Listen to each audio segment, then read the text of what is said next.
You're watching the MAC on ESPN. Saturday action on a beautiful November afternoon in Toledo, Ohio.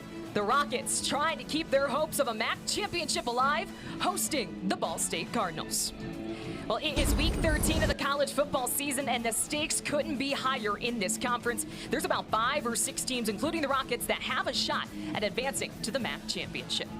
Chaos in the MAC, but we'd expect nothing else. Hello, everyone, and welcome inside Glass Bowl Stadium alongside Marcus Ray. I'm Kelsey Casper. There's a lot riding on this game for both teams for 2 different reasons. Like I said, Toledo trying to advance to the MAC championship, and for Ball State, they need to win their final 2 games to become bowl eligible. Well, if Ball State's going to do it, they have to get their first win on the road this season here in Toledo. They're also playing for bowl eligibility hopes, but Toledo's trying to stay undefeated at home and find a way to break that 5-way tie for second place. Well, the Cardinals are certainly going to have their hands full with this Toledo offense that leads the MAC in nearly every category. Ball State, they're going to have to bring the pressure, and nobody does that better than Nate Voorhis for the Cardinals. Nate Voorhis, one of the best defensive men, not only just in this conference, in all of college football. Look at his first step. He's very violent. He's productive. He's disruptive. He has been the bright spot for them all season long.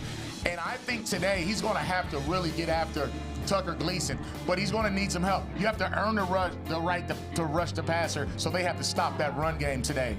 And for Toledo, senior Chip Trainum has been fantastic on the ground, second lead rusher in the MAC this year. Chip is a big-time running back. Look at his patience, his balance. He's well-traveled, played a lot of football, 7 straight games with at least 1 rush TD. But I really think he's the guy that's going to have a big impact on this game. Low center of gravity, deceptively fast when he gets in that open field, and it's going to take more than one person to bring him down. And Chip Trainum playing his senior season under head coach Jason Candle in his 10th. Most wins in program history, has not had a losing season as head coach. And on the other side, Mike Yuramovich in his first season as head coach for the Cardinals after spending the last 3 at Butler University in Indianapolis. Well, Ball State won the toss. They decided to defer. Toledo will receive, and we'll see their offense for the first time. Back to receive the kickoff. Trayvon Rudolph is tripped up and dropped at the 15-yard line. And that's where the Rockets will set up shop as we get to see the best offense in the MAC on the field here, led by quarterback Tucker Gleason, the senior in his 5th year at Toledo. This offense has been phenomenal. As you mentioned, #1 in a lot of categories. You see the numbers. Last week, they got off to a very slow start against Miami. Had 2 interceptions thrown on the first 2 series. We'll see if Toledo can get off to a better start.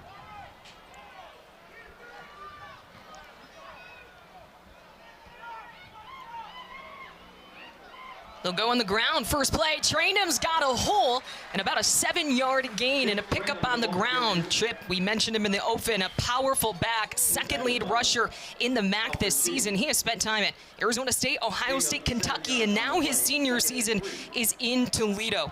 Candle recruited the Ohio native for years. He said, though, for this year, he was too stubborn. He couldn't be told no a 4th time, and that's how Trainum ended up here in Toledo. So that sets up 2nd and 3. We get to see the arm of Gleason, and he connects with his main target, junior Vandeross, who's eaten up by this Ball State defense for a loss and brings up 3rd down. That was a big-time tackle there by Harmon, #10, just playing in space. You can't run that play if he's unblocked. Take a look at our impact players. You'll see Joe Edric Lewis, and watch for that matchup at corner versus junior Vandeross. Big-time receiver, tied for 1st in the country with 9 touchdown receptions. Well, that brings up an early 3rd down for Toledo. On the season, they've been able to convert on 42% of that. Gleason will take a shot, and it's incomplete.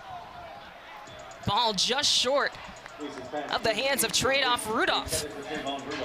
So 3rd and out on the opening drive for Toledo. Good start for the Ball State defense. Yeah, real good start for this defense that has not surrendered more than 24 points in their last 3 games, creating 10 turnovers total in the last 5. These guys have been playing lights out, and that's another slow start for Toledo. They just looked out of rhythm right there, that first series. Well, they will punt it away. Here's Emilio Duran. And this one will bounce to about the 40-yard line. before heading out of bounds. So that is where we will get to see his Ball State offense for the first time, led by their senior quarterback, Kyle Kelly, who has just been phenomenal in the air, but more importantly, on the ground. Yeah, he's been running the ball, making a lot of plays, very versatile athlete. They run a lot of quarterback-friendly runs. You see his numbers on the season, leads his team in rushing. They run a lot of quarterback power, quarterback read. So if you see him holding on to the football and lineman pulling, he's trying to find a seam to run that football.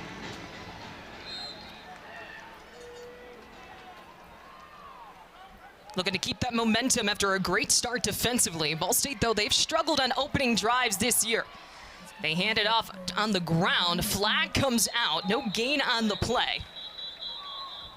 It was handed off to TJ Horton. Of note, Quay Ashley is out at running back for the second straight game for Ball State, so expect to see Horton a lot more. Personal foul, face mask, defense number 12. 15-yard penalty added on to the end of the run. Automatic first down. So penalty on Eshawn Carter gives the Cardinals great field position out past midfield now. Yeah, very uncharacteristic, especially on first down. They had a good stop. Can't grab the face mask. You got to understand hand placement and awareness when you tackle. Let's take a look and see right there. He's going to get that left hand inside the face mask. A lot of bodies in there. Ball now on the 43. Kelly drops back, pitches it out to the outside. Horton on the reception, gains about 5 on the play. That's a good decision there by Kelly. He went through his reads, but then he checked that football down. Take a look at some impact players here for this side of the football for Ball State and Toledo. Keon Magwood, the elder statesman of the entire team. The only player returning from that 2020 Ball State Championship.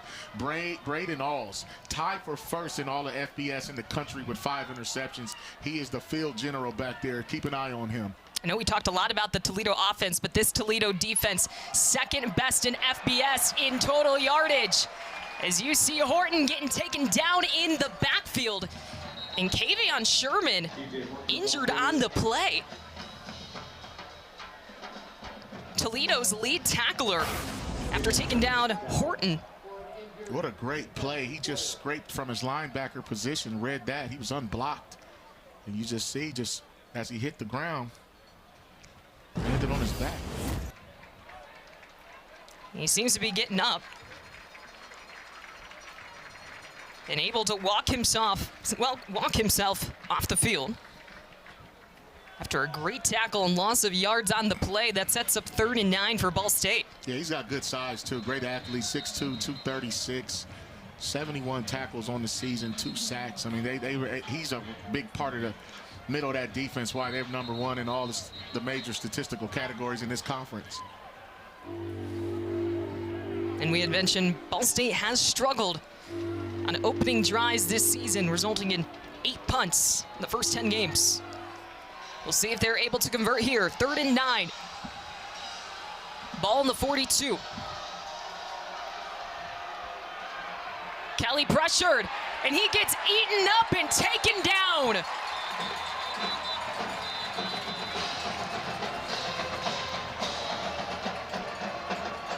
Multiple players bringing pressure on that play, but it's Malachi Davis who leads this team now with 6 sacks. Yeah, it just started with great coverage there by this super efficient, talented defensive backfield by the Toledo Rockets. I mean, they have 5 guys back there that can cover, run, hit. So when you have a secondary like that, the quarterback is not going to have long to throw the ball. That was a coverage sack. Nice job up front, too. And that was Eshawn Carter. First in on the tackle, making up for that earlier penalty as well.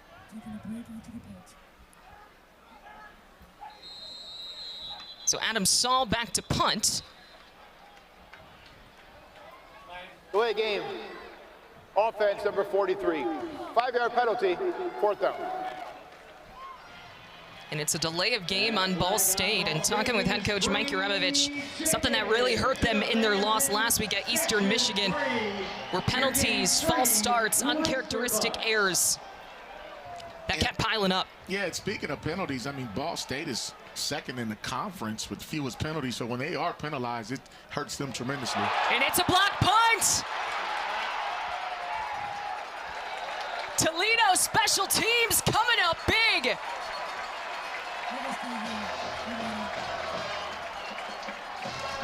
Wow.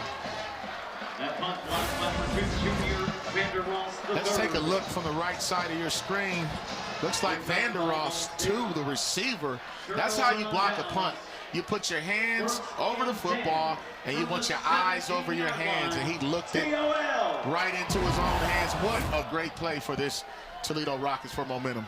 You said the receiver, Junior Vandeross, coming up with the blocked punt.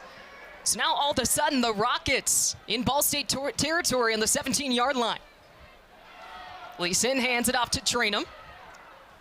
Will gain a few yards on the play. Chip Trainum, the ball carrier. He's tackled by number 21, Joey Stemler. Toledo looking to get on the board first here in the first quarter. And they lead this series 27-21-1. They won the last meeting back in 2023, 13-6. And they've won 8 out of the last 10 meetings. We mentioned the stakes are high in this game. Toledo looking for a spot in the MAC championship. Here's Gleason over the middle, and it's caught for a touchdown. Trayvon Rudolph, his second touchdown of the year, gets the Rockets on the board first. And that was one of the concerns coming into the game for Toledo was red zone touchdown percentage coming in 28 of 43, 65%. That was just a great throw, great catch. They understood what coverage they were going to get. Tucker Gleason this time, he doesn't turn it over in the red zone like last week in the first quarter. Learned from his mistakes. What a big time throw and catch. Dylan Cunanan in for the extra point.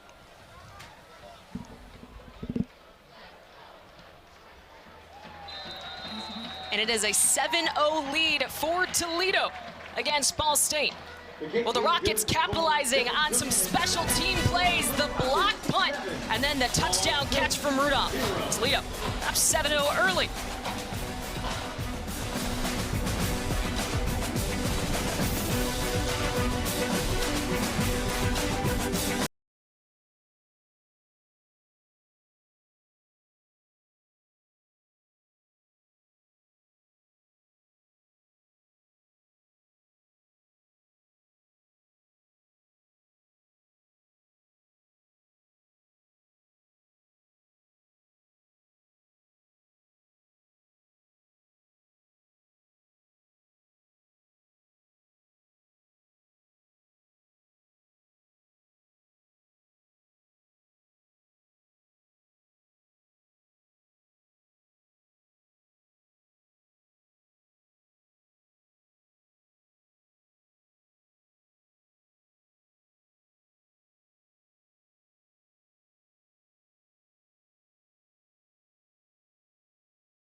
It's a 7-0 lead for Toledo over Ball State. Taking a look at their last scoring drive, well, it was only 2 plays thanks for a blocked punt from junior Vander Ross III. 17 yards, a touchdown pass from Gleason to Trayvon Rudolph. And it was really the effort from the special teams that set up that scoring drive. Yeah, the offense didn't come out in sync. Defense had a penalty, getting pushed back a little bit.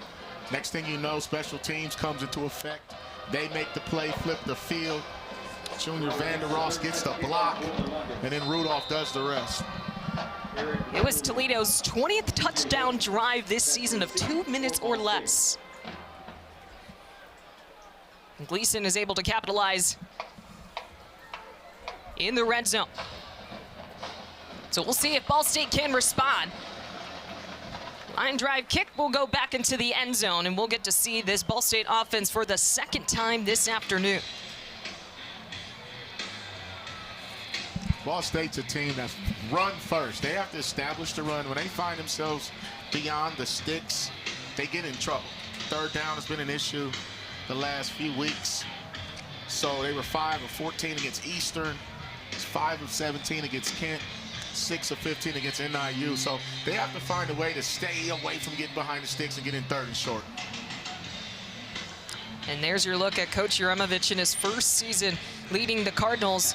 And he really liked Kyle Kelly because he fit into his system of a dual threat quarterback. That's what he had at Butler previously, and he likes the way that Kyle Kelly can use his legs. So we shall see if they can establish the run on the second drive. Kelly will run it, and he is tripped up. Chris DiApollonia, the sophomore captain, in on the tackle. Yeah, Chris is a high IQ football player. You'll see, if you see Kelly looking out there like it's pass first, because it is. It's just a run play designed if he doesn't like that quick pass. And that's one of the bread and butter staples of this offense is quick pass first, quarterback run second. 3 tackles already for DiApollonia. Sets up a 2nd and 11. Kelly pressured and taken down in the backfield. Couldn't get the ball off in time. Brings up 3rd down. Just a great play there by Toledo. Malachi Davis. Those guys understanding the sprint out pass. That means the quarterback's going to attack the perimeter.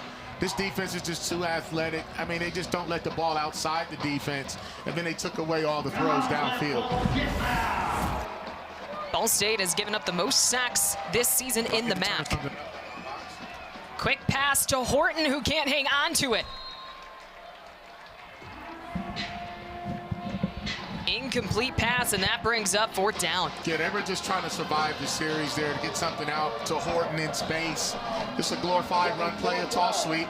Toledo shuts it down once again, and they're winning the battle of field position and 3rd down.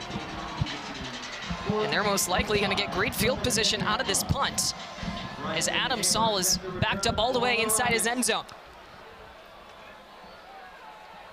Back to receive, Bryson Hammer for Toledo. Hammer had that big return before the half last week against Miami. And the pressure was there again, but Saul able to get it off. Hammer catching it at the 45, able to make a man miss, and heads out of bounds near the 50. So Ball State offense hasn't able to get going in this matchup. Toledo back with the ball with a 7-0 lead here in the first quarter.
Well, after the Ball State punt, Toledo sets up shop at about the 50-yard line with a 7-0 lead as we get to see Tucker Gleason, the senior quarterback yet again, who has just been a consistent piece of this offense during his tenure. Taking a look at his numbers, 49 games played. He has 53 career touchdown passes.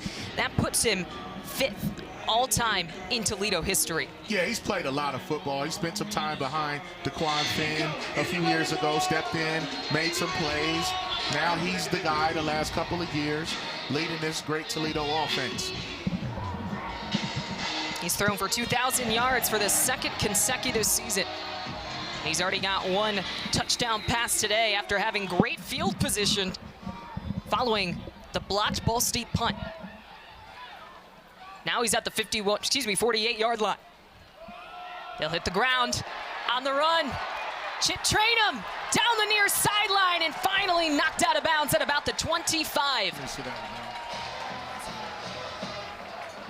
And that's what Toledo does. They ground and pound. That's why we talked about Chip at the top of the show. I just want you to watch the center here, 52, Anthony Boswell, with that seal block to spring him. And then tackling is an issue on the back end. You see Yates trying to arm tackle, but that's what they want to do, is get the ball downhill, play action pass, and throw it over your head. Gleason, the little flip to Rudolph behind him. And he is taken out. Hit tackled by Yates. Will Yates from Ball State. Yeah, young Will made up for that last missed tackle. That was a great tackle in space, too, because that play was well designed out of misdirection. When you have Chip running up the middle, you still have to be conscious of sweeps and reverses on the outside. And after that last 22-yard run, Chip Yates, over the middle, incomplete. Chip Trainum now over 2,000 yards on the ground, and after that incomplete pass, that brings up 3rd and 8. Yeah, Toledo trying to set up that play action pass. As you mentioned, Chip Trainum, over 2,000 yards for his career. Found a home at Toledo. Does everything business-like, from class to practice, and such a great leader and a good fit for the Toledo program.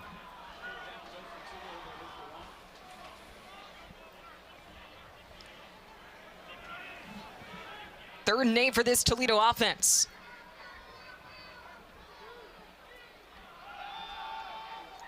Gleason drops back. He's got a man wide open in the end zone. Ryder Treadway in for the score. Rockets up 13-0.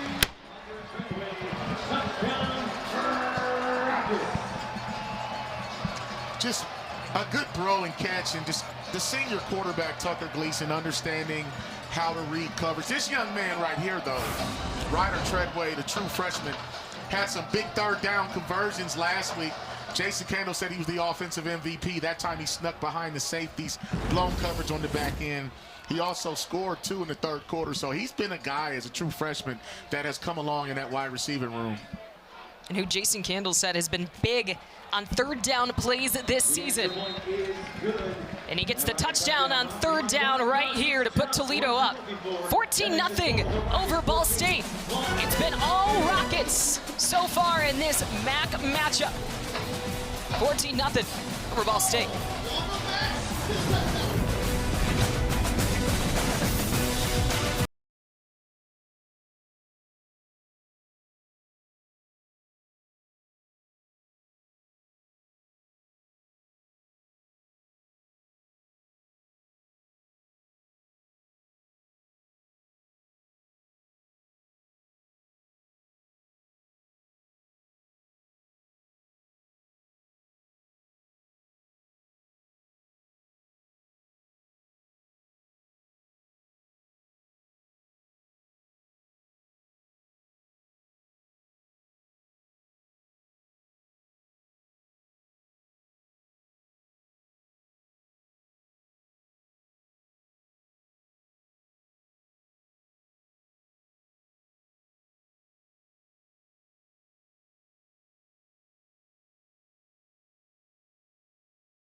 plays, 52 yards, and it's another touchdown for Toledo. Tucker Gleason finding his true freshman, Ryder Treadway, for the score.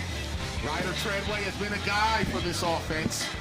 That time he snuck behind the defense. You see the celebration, the true freshman, great size. He's going to be a good one here. Toledo only with 9 total plays in this first quarter, and it's already a 14-0 lead. They have hit the ground running to start this matchup. Yeah, that's what happens when you get a short field. You block a punt, and then you can execute and hit big plays. Let's see if Ball State can get something going offensively. TJ Horton with the kickoff return. Doesn't get much. And they'll start inside their own 20-yard line. Ball State so far, 7 plays. They have lost yards on 5 of them. They just really have not been able to gain much against this Toledo defense. Yeah, you see the total yards. That's a great point, Kelsey. And I just think Coach Yu has to find a way to sustain a drive or at least get a first down. They have to find a way up front to create some run lanes for Horton and for Kyle Kelly. Well, we mentioned this is one of the best defenses in the country, second in FBS in total defense, only trailing Ohio State.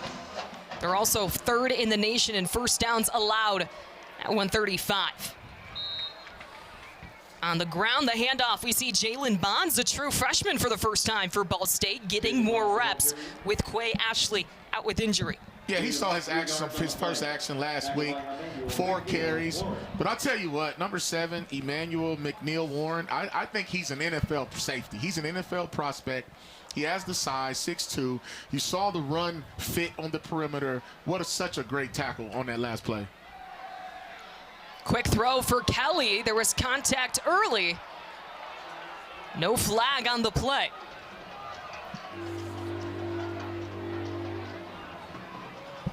That was interesting there. As you see Kelly trying to get the ball out quick. And when you see that, Kelsey, it's because you don't want your quarterback to get sacked. So now at least it's 3rd and 6, 3rd and 7 and manageable instead of 3rd and 13 as like they've seen in the previous drives.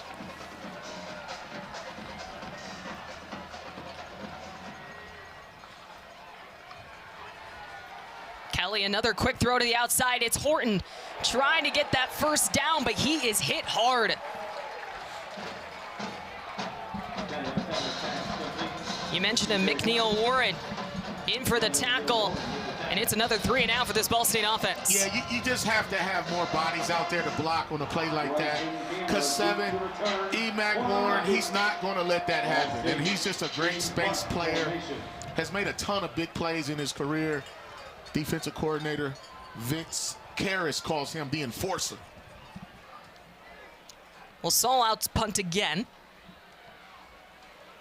He had his first punt blocked. That one is caught by Hammer at the 40-yard line. See Toledo once again, very favorable field position there. You see Jason Candle rallying the troops. They're playing clean football right now. They're off to that fast start, something that they didn't do last week. But the way they finished and the way they played, they're picking up from where they left off right about the midway point of that first quarter last week. Toledo has only given up 6 points in their last 2 matchups. They got the win last week, 24-3 at Miami. With that win, this team for the 16th consecutive season becoming bowl eligible. That's the 6th longest streak in FBS.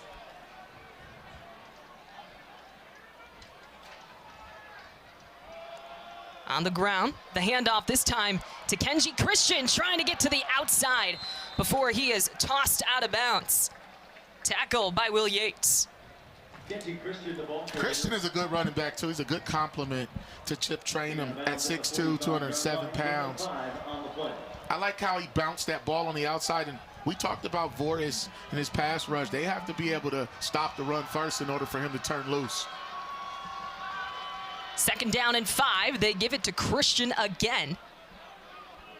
Gains a few yards on the play. And it'll be 3rd down and 3. That was a nice run fit there by Michael Gravely Jr., the boundary safety there. You have to, if you're going to play cover 4, just mean 4 guys deep on the back end. Those safeties have to be run support guys. And I mean getting down there quick in a hurry. Let's see if this Ball State defense can get a stop. Gleason looking downfield, and it's picked off. Intercepted by Will Yates. And Ball State has had an interception in 6 straight games. I think that was an ill-advised throw, and I think Jason Kendall would agree. Just because it was too many bodies in there trying to fit that ball in a tight window. And Yates, what a big play. I mean, other than the one missed tackle, he's shown up. I mean, and a lot of times, Kelsey, turnovers happen by tips and overthrows, and it was just, I thought that window was just too tight.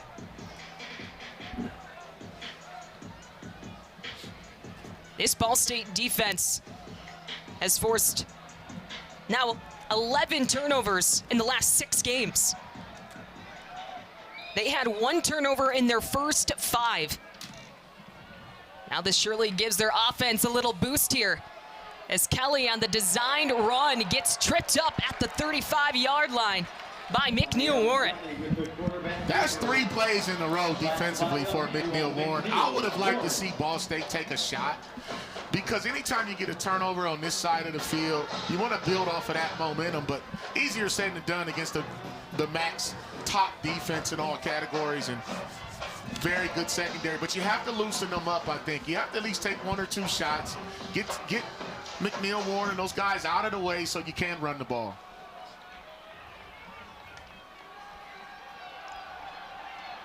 Kelly pressured, scrambling to the 40. Well, here he will throw it out of bounds.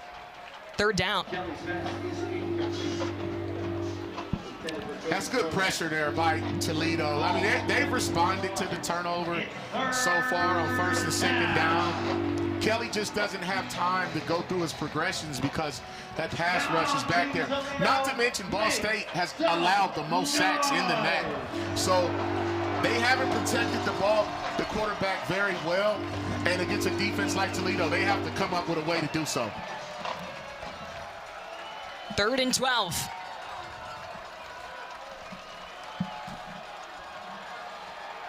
On the run, still on his feet. That was Eric Weatherly. Out to the 21-yard line and gets the much-needed Cardinal 1st down. I really like the call because they ran it to the short side of the field. They caught Toledo off guard. Weatherly's a guy that's very productive in the pass game, but they ran a jet sweep. I think they caught Toledo off guard. They missed some tackles because they were really just trying to get in field goal range, or at least get half of it to go for it on 4th down. That was a great play.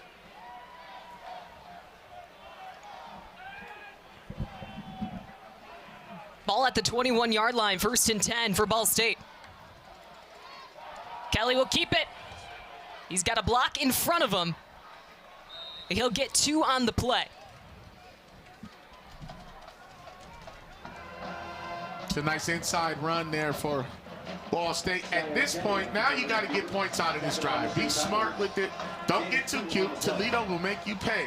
But I tell you what, if you loosen them up a little bit, spread them out, find some run lanes, and take care of the football, this will be a successful drive off of the turnover.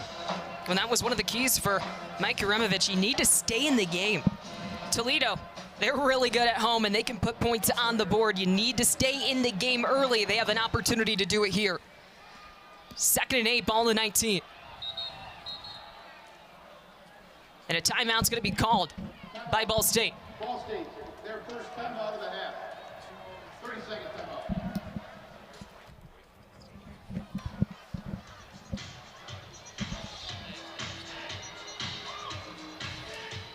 Second and 8, Ball State calls a timeout, but we were just saying the keys for Ball State in this game, 1, it was turnovers. They want to force them, and they don't want to turn the ball over, but also they can't beat themselves. They can't have those costly mistakes that keep them out of this game.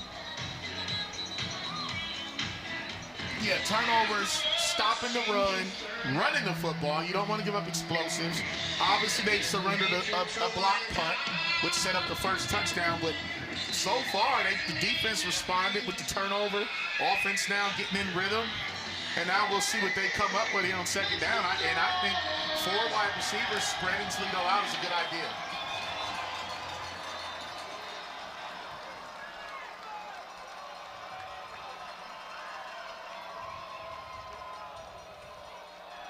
Play action. Kelly pressured. He's going to throw it away. 3rd down. Just not enough time to make a decision for the quarterback. No, and when you take a look at the replay, you'll see number 8, Martez Pointer. I mean, he just busted through that line almost unblocked. As soon as the ball was snapped, you see 8 in the backfield. Kelly just had to get rid of it. That right side, you got Grant Hallworth and the guys, and they've moved around some pieces on that offensive line the last couple of weeks. You said it, Marcus. Ball State needing points out of this drive. Lots of movement and flags come flying. Both teams pointing at each other. We'll wait to hear the call from Chris LeMange, our referee for today's game. It's always the other person, though, Kelsey, right? I'd point at you, too, if you jumped offside.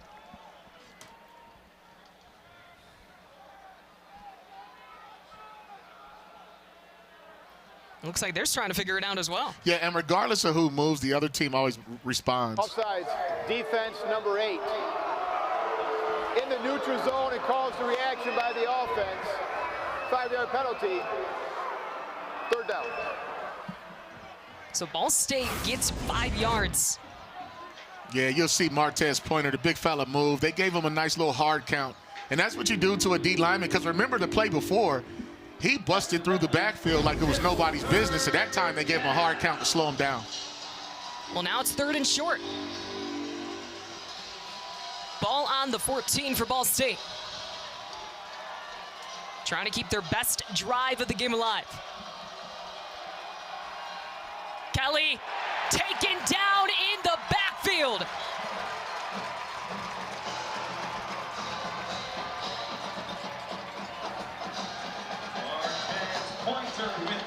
Martez Pointer with a huge sack for Toledo. I mean, he's just a problem. I mean, he took Cole Mosier, the center, played a little right guard last week, but he just bull rushed him in the backfield. Jason Kendall said Martez Pointer was the defensive MVP against Miami in a 6-sack, 3-interception effort. That tells you his value. So now that sets up a field goal for DC Pippin. He made it 3 last week against Eastern Michigan. And this one is no good. So Ball State can't capitalize on their best drive of the game. And they leave points on the field. 14-0 still the Toledo lead. What a great effort by this Rockets defense to play on a short field in a sudden change situation, meaning that there was a turnover and they got the ball with their backs to the wall and they responded. Most people was happy giving up a field goal. This defense said they don't even want to give that up, and they got a great stop.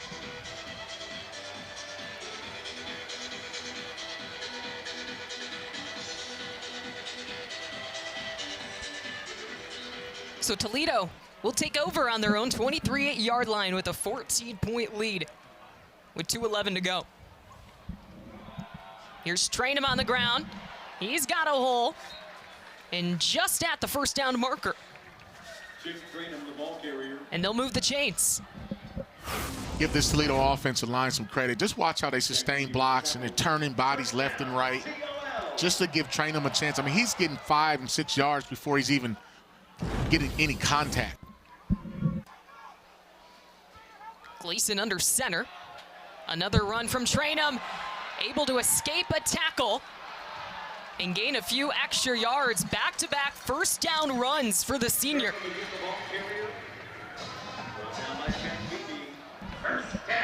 He's heating up too. Just watch the patience. He started inside, moves outside. They're getting linemen downfield. Big Ethan Spath. He's down there trying to look for somebody to block. I mean, they're just executing right now the way you draw it up on the board.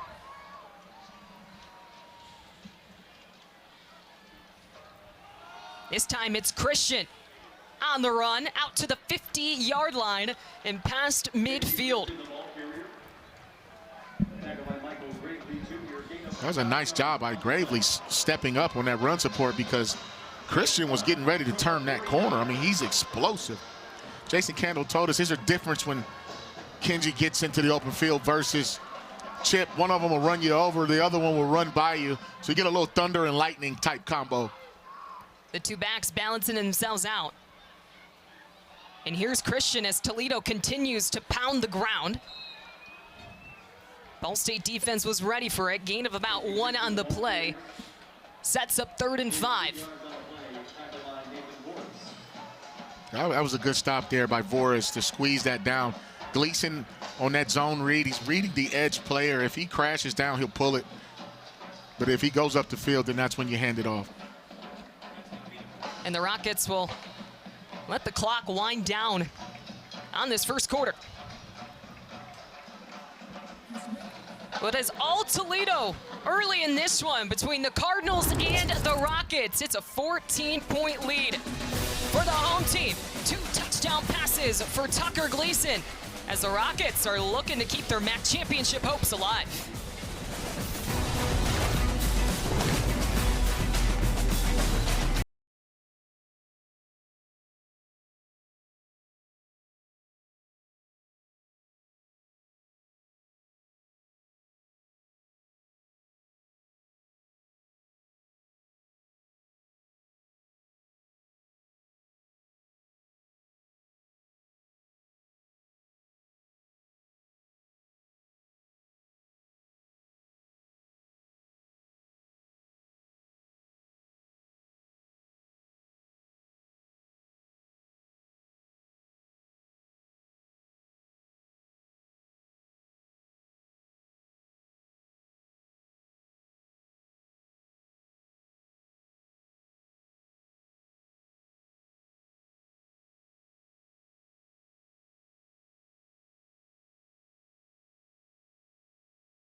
(14-0), the Toledo lead over Ball State after the first quarter. Marcus Ray and Kelsey Casper with you. And Marcus, this Toledo team has just been firing on all cylinders. Offense, defense, even special teams getting in on the action. Yeah, they're running the football, playing great defense. They're throwing the ball well. Tucker Gleason, except for the 1 interception, and they have a block punt, too, which set up their first touchdown. And they're already in Ball State territory to start this second quarter. Chip Trainum has been great through the first quarter already. He gets the carry. That was on 3rd down, so that'll bring up 4th and 3 for Toledo. That was an interesting call coming out of the second quarter break right there. Had a lot of time to come up with that 3rd down call. Ball State's defense getting a much needed stop. So that'll bring up Duran, the punter. And this one will bounce at about the 5-yard line. So the Cardinals will be backed up to their own end zone. And some tough field position for the Cardinals who are looking to get something started offensively. They trail by 14 here in Toledo in the second quarter.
Ball State with the ball, trailing by 14 and backed up to their own 7-yard line. Marcus, they have really struggled offensively. Negative 16 yards in that first quarter, not able to generate anything positive. Yeah, it's really tough sledding against one of the top defenses in all of college football in Toledo. They don't give up much at all. You really have to execute, catch them on their heels. But I think Ball State can move the ball a little bit if they get a little more creative in the run game. Kyle Kelly just hasn't had a chance to really set his feet and throw the ball, and they've been behind the sticks, too. It's been 3rd and long. They did create the turnover off the interception by Yates, which gave them a chance to get a field goal, and they missed. Well, here's the handoff to Horton, who gets some comfortable breathing room for Ball State out past the 10-yard line.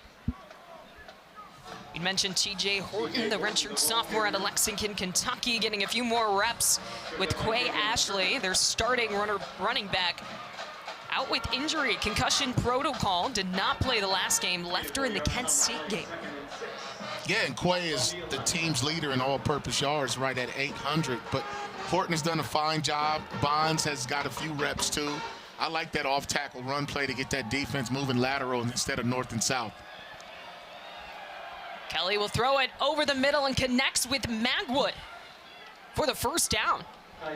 First reception for Keon Magwood in this game. He was one of your impact players, something to get started offensively. Yeah, and for a couple of reasons. One, Ball State likes to run that RPO. You'll see the little fake handoff, which gets those linebackers up there. Ball State really runs 5 to 6 tight ends, and so when you do that, you create one-on-one matchups on the outside. Magwood with a good catch on that slant route. 13-yard reception for Magwood.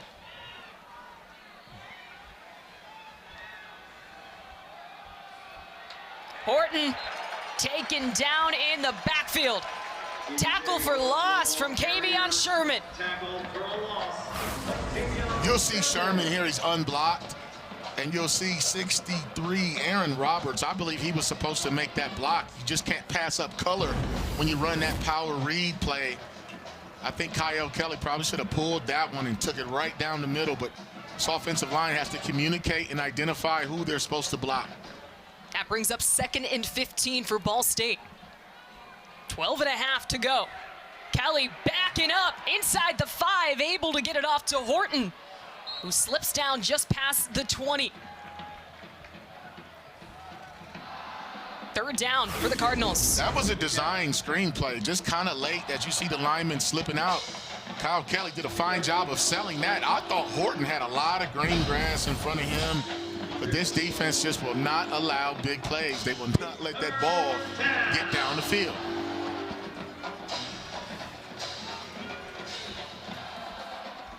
The top defense in the MAC, forcing another Ball State third down. 3rd and 13.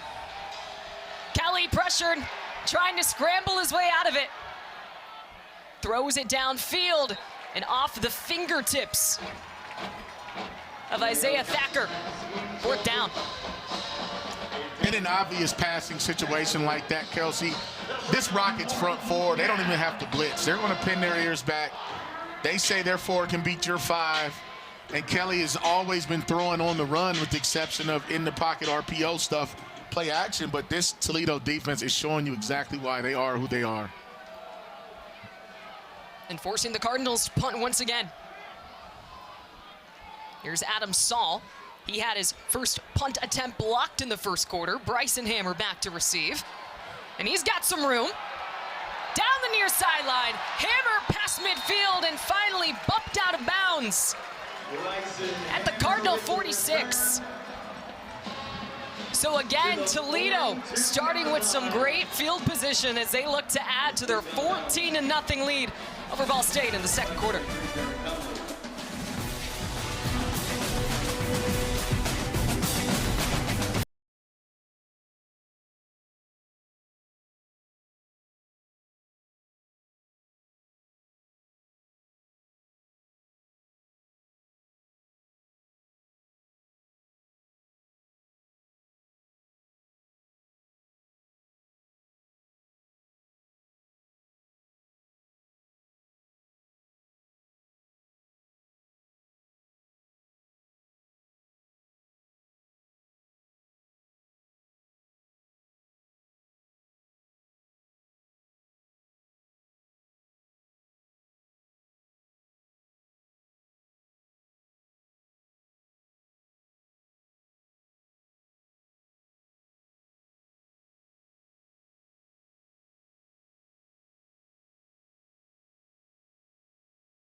In Toledo, it's the Rockets with a 14-0 lead over Ball State. The Rockets looking to stay perfect at home this season and finish their home record 6-0. They have dominated inside Glass Bowl Stadium this year, averaging 47 points per game at home. And they are off to a solid start here this afternoon. Yeah, they're trying to stay undefeated at home. These seniors, this will be one to remember, but last week they got their first win on the road against Miami. 2 touchdowns already for Tucker Gleason. Play action. And it's caught by Ryder Treadway, the true freshman who had one of those touchdowns back in the first quarter. That was an NFL throw, and Tucker Gleason will show you that he can throw from that right hash all the way outside the numbers. Good ball placement there, tough route to defend. Rockets pick up the first down on the play. Quick pass to Vander Ross on the outside. No gain on the play. We have not seen much impact from junior Vander Ross in this game. The senior wide receiver leading the MAC and the nation with 9 touchdown receptions on the year. Well, he blocked that punt. He showed his impact there. And then this Ball State defense is trying to eliminate him here on a 2nd and 10. We'll see what they come up with. The handoff to Trainum, and he is eaten up by this Ball State defense. Big fella. Amir Glenn in on the tackle. A nice job by Big Glenn there, getting off a block and wrapping Chip Trainum up here. We'll see what Toledo can dial up here on 3rd and would say 10.5, 11. Big man-to-man type situation for Ball State. They're going to have to get some pressure on Gleason.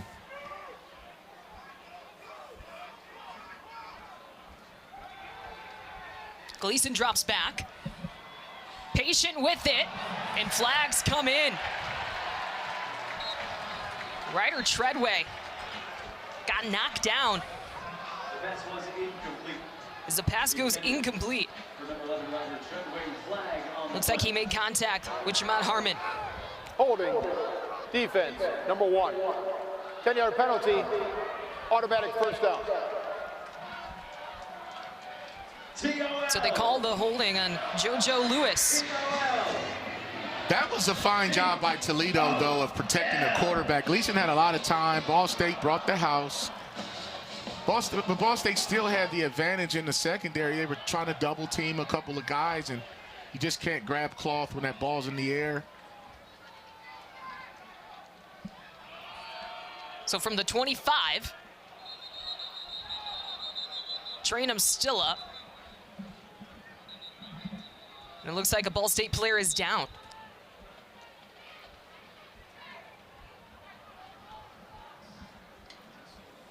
Looks like Xavier Simpson, the nickelback, playing that sniper position. He was the one that made first contact there in the middle of the field with Chip Trainum.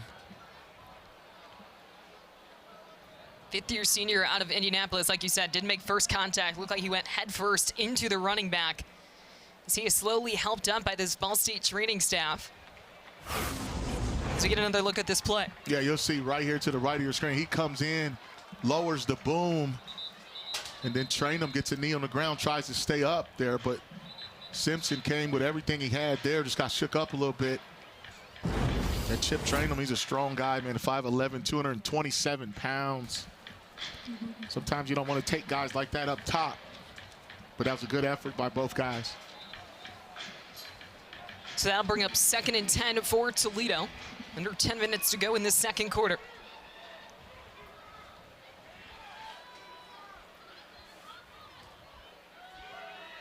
Out to Vander Ross. He's got room in front of him.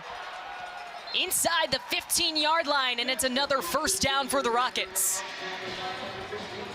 And that's what they want to do with Vander Ross, is get him the ball early, often, outside in space. This was a pre-snap read there because Tucker Gleason knew he was going to go outside, but he wanted to sell that fake run to Chip Trainum on the sweep, get that defense's eyes in the wrong spot. Vander Ross has now called a pass in 38 consecutive games. That's the 4th longest streak in FBS. Kenji Christian was in motion, and he is tripped up at about the 12-yard line. And again, another Ball State defender slow to get up. This time it's Will Yates, the sophomore who had the interception in the first quarter. Yeah, Yates has been playing pretty well, made some tackles, but you'll see this jet sweep here. That's a pass play technically on the stats, trying to get their athletes in space. You see Will coming in late, making that tackle. He was a little off balance. And a flag comes in late.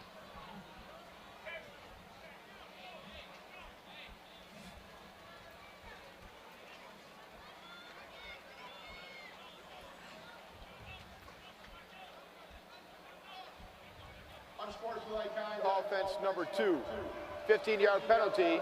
It will be second down. That is number 2's first unsportsmanlike conduct foul of the day. So an unsportsmanlike conduct on Junior Vander Ross.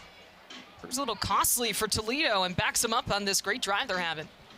Yeah, a lot of times when you see that unsportsmanlike, it's something that was said that everyone didn't like, but it's good to see Yates get off the ground. And like you said, a costly penalty for Toledo. I mean, they're moving the football.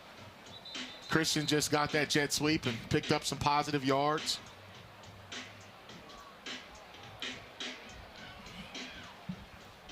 So Toledo backs up to the 26-yard line. It's 2nd and 23.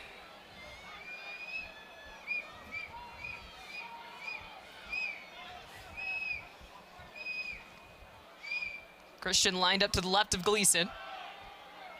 With time. Out of the reach of Christian. Incomplete. 3rd down. Yeah, he sailed that pass. He went through his progression, Tucker Gleason did. He looked to his right first, starting from right to left. And they ran what's called 4 strong. When you get 3 receivers to one side and a back going the same way. Good decision, just not a great throw. A 3rd down and 22. See what they come up with. Toledo 1 for 6 on 3rd down today. And a flag is out. Looks like it's going to be false start on this offense. False start. Offense number 55. 5-yard penalty. 3rd down. So Toledo backs up even more. 3rd and long for the Rockets. Yeah, that's on the big fella, Ibrahim Traore. This offensive series hasn't been very clean. For Toledo, they find themselves in 3rd and 27, almost out of field goal range almost here. We'll see. Look for screen, look for draw, or they may try to hit something across the middle to cut it in half.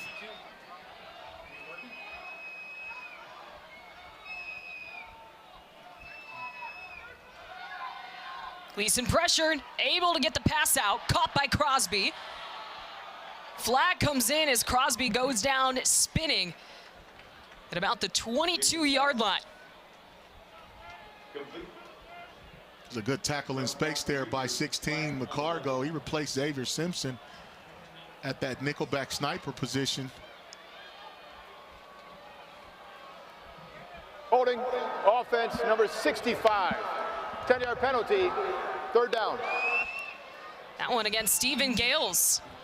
So that's 3 penalties for Toledo on this drive. Yeah, you see it right to the left there. You just can't grab jersey and ripping shirts off. And you just got beat around the edge there, big fella. You got to move your feet. You got to sit down on them and try to get your hands in front. That time, Toledo, another costly penalty. 5 penalties for 50 yards for the Rockets. 3rd and 37. Gleason all the way back at the 50-yard line. And the pass goes incomplete. Intended for Cooper Rusk. And this Ball State defense able to shut down Toledo. Yeah, and a lot of self-inflicting wounds there by Toledo. A lot of penalties. They were going in the wrong direction. Ball State there, I thought, caught a break. They was in very unfavorable field position. Almost probably about to give up some more points, but that defense responded. I know Jason Kendall's going to give this offense a mouthful when they get to that sideline. He is the play caller.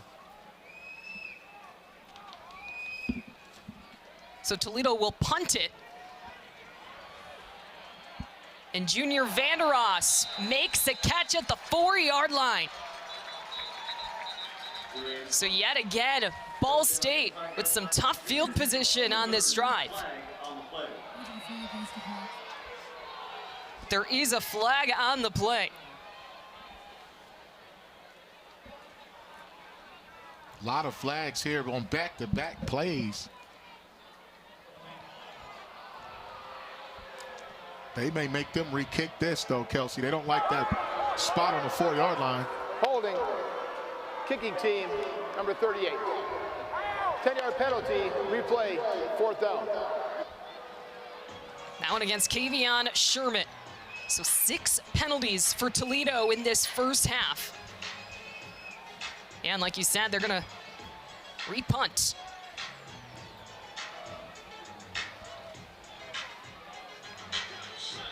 see a lot of starters for Toledo playing special teams. Sherman is the starting middle linebacker there, and he was flagged for his infraction, and now you got a little bit more to return the punt this time for Ball State. Quickly getting to the line of scrimmage.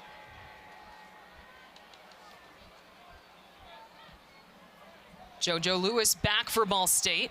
Fields at about the 15 before launching forward. So Ball State in a little bit more comfortable of a spot before they start their offensive drive with under 8 to go. Toledo still up 14-0.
Toledo defense has been great to start this game, bringing the pressure and sacking Ball State quarterback Kyle Kelly 4 times. They're up to 28 on the season. Yeah, and they're doing it by committee. You saw Carter there, number 12, Davis, Pointer, the big fellow, number 8. I mean, they're just wreaking havoc, and they've lived in this backfield all game long. So you see the 4 sacks, as you mentioned, and that's why it's been real tough for Ball State to move the football. They have not been able to get anything started on the ground, but right on cue. Best run of the day coming from the freshman, Jalen Bonds. Out to the 34-yard line, but he is slow to get up. That was a nice run off tackle there. He starts up the middle, and he bounces that one. Nice run integrity on the inside by Toledo. They lost leverage on the outside there, but the young fella slow to get up. But that's been a decent little area to run the field on that right side there for Ball State. Before that play, Ball State was minus 18 on the ground. As Jalen Bonds has helped off the field several Cardinals going down in this first half. They're already short in the running back room with Quay Ashley out today. As we were just talking about those numbers. It's real good company there too, Derek Kelsey. Buckeyes, Oregon. You got 3 playoff teams where you're just as good as them on defense statistically. Fine job by Toledo living up to it so far. Plenty of Big Ten company. Well, it's 1st and 10 for Ball State. Again, with some room on the outside is Horton, who gets inside the 35-yard line before he's pushed out of bounds. It's a nice run there, too, just to survive the situation. But it looks like Ball State trying to get those guys to commit up the middle and then find a way to bounce it. As you see there, Horton comes back in the game. Pretty short tackler there, Avery Smith. He dives on the ground. That was almost close to being a penalty out of bounds. Gain 4 on the play. Ball at 36. Here's Horton, who gets taken down by who else? Kavion Sherman with another tackle for loss. Yeah, we've seen that play a couple of times, and I just think they're not identified. Either he's not being blocked, or that's who Kyle Kelly's supposed to read. And if he commits, then Kelly is supposed to pull it. Anybody that is unblocked in a read offense is supposed to be the guy that you determine if you give it or you keep it.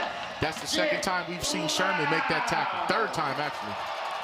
76 tackles on the season for Sherman. Brings up 3rd and 8 for Ball State. Here's Kelly using his legs, makes a man miss, and he gets a first down. Finally, seeing Kyle Kelly be productive on the ground, exactly what the Cardinals need. And that's what he does there. He extends plays. Once he squares his shoulders, it gives him a chance. So he takes his pass drop. See, his shoulders are square there, and then he just makes a play. I think Toledo fell asleep and thought somebody else was going to make the play, because those last 5 yards, he just made it on his own with a great individual effort. Ball State's best drive of the game ended with a missed field goal. They have not been able to put points on the board yet. Here's the trick play. Open is the tight end, Cameron Anthony, still on his feet, and finally taken down inside the 20-yard line. Ball State getting creative with it, and they're in the red zone. You'll see a little trickery here. The offensive lineman stayed in. That's what told you it was a pass play. If we get a better pass play, he catches that on the run. You see the big fella tossing Alls to the ground there. What a big play there. Good call by Ball State, a momentum changer. That's how you punish an over-aggressive athletic defense, is to get them going one way and throw it down the field. That was a pass from Ty Robinson. Here's Kelly. And his pass goes incomplete, out of the reach of Horton. 2nd down. Yeah, he had to get rid of that one a little sooner than he would have liked to. And actually, Horton would have had some running room if that ball was on target. Defensive coordinator Vince Karras, he did not like that trick play, so he brought some pressure there as soon as they got inside that red zone. Even though momentum has been on Toledo's side, it is still just a 2-score game. Ball State very much in this, needing to capitalize in the red zone. Dropped in the backfield. Huge defensive stop from Toledo brings up 3rd down. That was Avery Smith. I mean, you want to talk about run support there on the outside sweep. Watch him come off that edge, lower the boom, and give up his body for his teammates. It's a good job by Toledo keeping that ball inside and in front of the defense.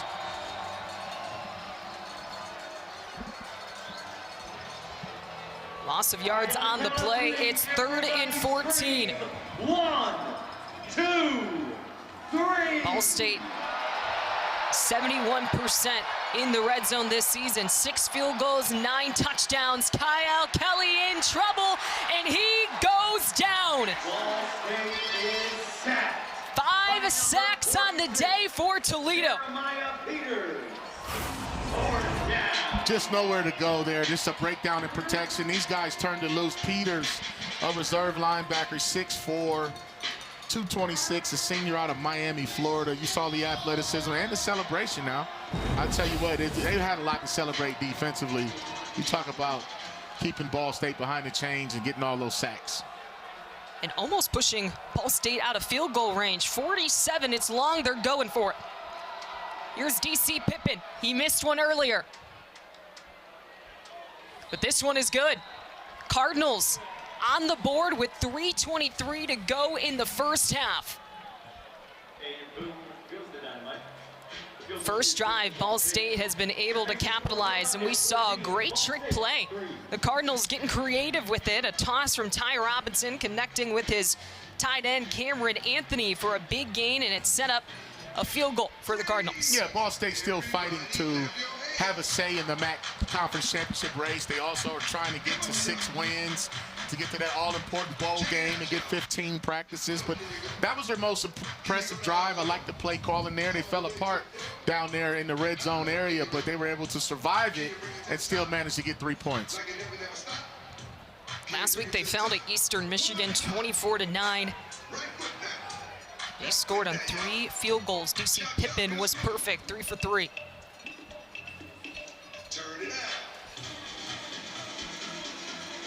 Let's see what Toledo comes up with here when you talk about 4-minute offense. See, last week they broke the game open in what's called the middle 8, Kelsey. That's the last 4 minutes of the second quarter and the first 4 minutes of the third quarter, the middle 8. That's where they broke away from Miami when they got a sack, a big punt return, and a touchdown. Rudolph on the kickoff return, up the middle, out past the 25-yard line. And some chippiness between these two teams, as we'll see this Toledo offense set up shop again. It's a good tackle there by Shepard, man. Just a backup safety playing special teams, because that one there looked like it was about to go. It was about to open up. The young fella made a nice tackle in space. So 3:20 to work with for Tucker Gleason and this Toledo offense. 2 touchdowns for the senior quarterback in the first quarter, but they have not been able to put points on the board in the second.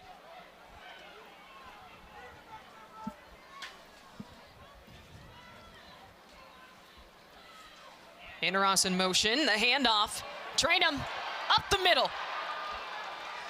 And finally taken down at about the 43-yard line.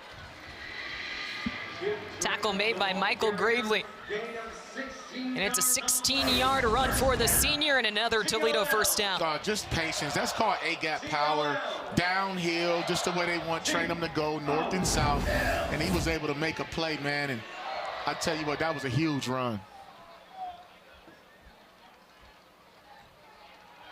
Again, off to train him with room. Out past the 40. A foot race down the far sideline. And Chip Trainham putting back-to-back first down runs together. Just watch the outside zone play. Watch how Toledo blocks this, man. They get a hat on a hat, and then Trainham shows you his explosiveness. He's heating up. I'm telling you right now. And they continue to feed him. Off a tackle inside the 10. Chip Trainham can't be stopped to the 5-yard line. I mean, that's the reason we talked about him at the top of the show. Look at the patience, look at the vision, the balance we talked about. It's going to take more than one guy, I'm telling you, most times, unless he's off balance. And why not feed him again? Trying to muscle his way to the goal line, but comes up short.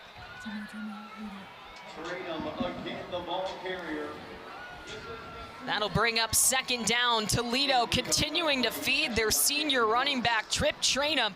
He's up to 130 yards on the ground, looking to get his first touchdown of the day. 14-3, the Toledo lead, under 2 to go.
Taking a look at the MACtion next week. Last week in the regular season, 2 games on Tuesday, 2 on Friday, 2 on Saturday. Toledo's got a big one at Central Michigan. And they got a big opportunity here to add to their lead before halftime. Ball on the 2-yard line. The handoff to Trainum. He's in. His 10th of the season. And Toledo adds to their lead before the halftime break. All Chip Trainum on that drive. I mean, just ground and pound. And I think that 2-minute timeout gave him a chance to recharge his battery and make a play here on the goal line, man. I mean, what a series for that young man. He showed you why he's one of those dudes, and he did it by himself with some great blocking up front and some great play calling.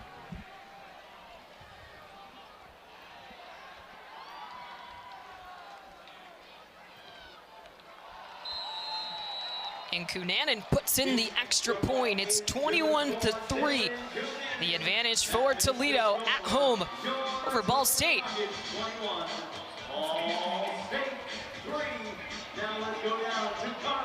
We had mentioned at the top of the broadcast, Toledo still has a shot of making it into the MAC championship game that they need to win. Talking with head coach Jason Candle this week, he says, I know we need to win and I know we need some help. I can't do anything about help, so I gotta win. Yeah, you gotta win. I tell you, they keep doing this touchdown tank situation. They'll take care of this one. But I tell you, man, this race in the MAC is going to get really interesting depending on what happens today. Miami has to take care of some business.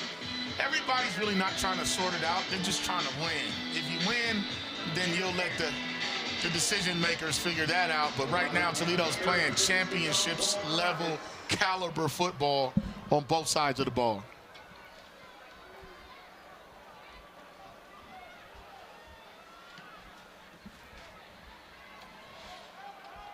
So Ball State will let this one go back. They got just under 2 minutes to work with.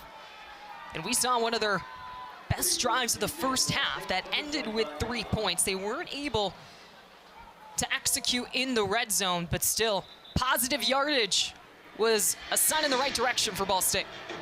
Yeah, they were able to pick up first downs. Kyle Kelly had a great run to sustain a drive, and then they called the trick play. They benefited from that field position when Toledo had a lot of penalties in that one series on offense, and they got good decent field enough position to try to get down the field. We'll see the arm of Kyle Kelly as that one falls incomplete, out of the reach of Keon Magwood. You'll see those type of plays in the 2-minute situation there. That was a very completable pass. Magwood with the speed out. And I'll tell you, that's a tough throw a lot of times for right-handed quarterbacks to turn their shoulders, point the toe, and deliver it right on cue.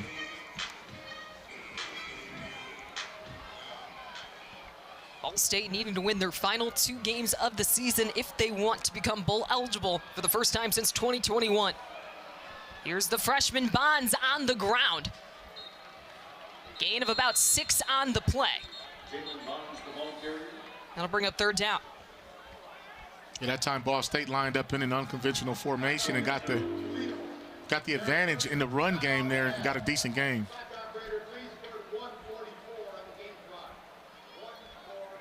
Toledo calls a timeout as we get another look at this one. Jalen Bonds and his carries that he's had. He's proved to be efficient as a freshman. Yeah, he's played well today, and you'd like to see Braden Alls, the all-conference safety, potential All-American, wrap up there in space. But you'll see Ball State has some time to figure out if they're going to attack the sidelines here because they have 2 timeouts left. I think you have to get this first down, and a lot of times you can call what you want when you have timeouts, but you really want to utilize that sideline, Kelsey. So it's 3rd and 4 for Ball State. Ball on the 31. Kelly drops back, quick pass out to Horton. But Toledo defense all over it. forcing fourth down.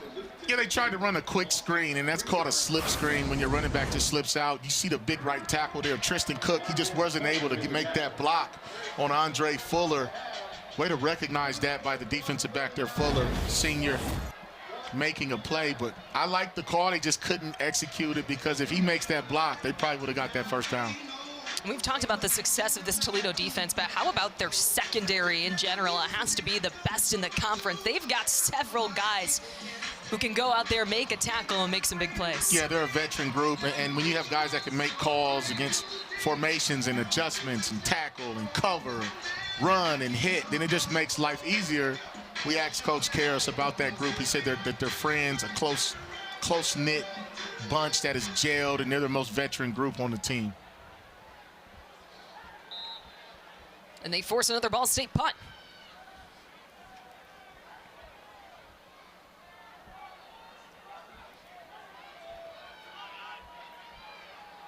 Here's Adam Saul again. He gets it off. And the fair catch. So Toledo, after scoring with under 2 minutes to go, gets the ball back with 1:34 on the clock after a 41-yard punt. Yeah, they have one timeout here, so if you now, I don't expect a lot of Chip train them like we seen the first time, because they don't have the timeouts or the time, but if they run it and he pops one, watch Toledo get in their 2-minute offense, try to work the sidelines as well.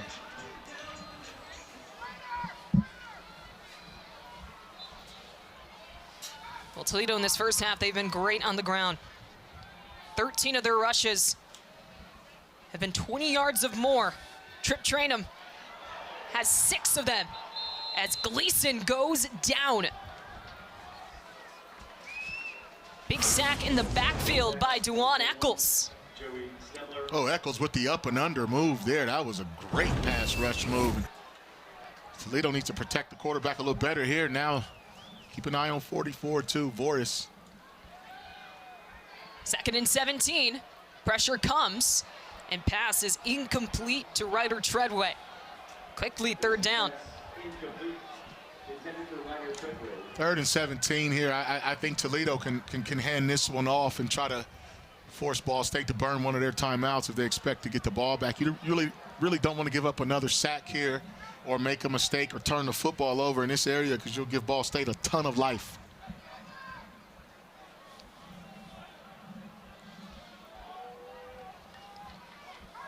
So just over a minute left in this first half. 3rd and 17. Gleason will take it. Past the 30. Past the 40. And right at the first down marker is Tucker Gleason. First time we see the legs of the senior, and it's a first down for the Rockets. What a gutsy effort there by Gleason. They go tempo. Gleason will take a shot downfield, but it's intercepted. Eric McLean, his 2nd of the season. Very ill-advised throw by Gleason there. Looked like he was rushed. Couldn't really see the coverage downfield. He threw it right to him. Double coverage over there on Rudolph. Nice high-pointed interception by Eric McLean. Doesn't get any easier than that for a defensive back. Now you give Ball State a chance. As you see the reaction by Gleason, he wanted that one back. If anything, you got to throw it high and out of bounds. 2nd interception for Ball State today, and it's now back-to-back games where Tucker Gleason has had 2 interceptions in the first half. Ball State now with 9 interceptions in their past 6 games. And Kyle Kelly going down yet again. The sacks continue from this Toledo defense.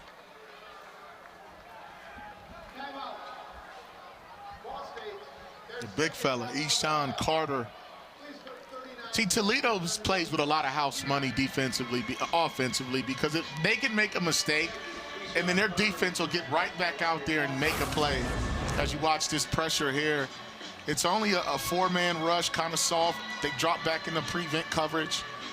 And this offensive line has really struggled, Ball State, at protecting the quarterback all season long.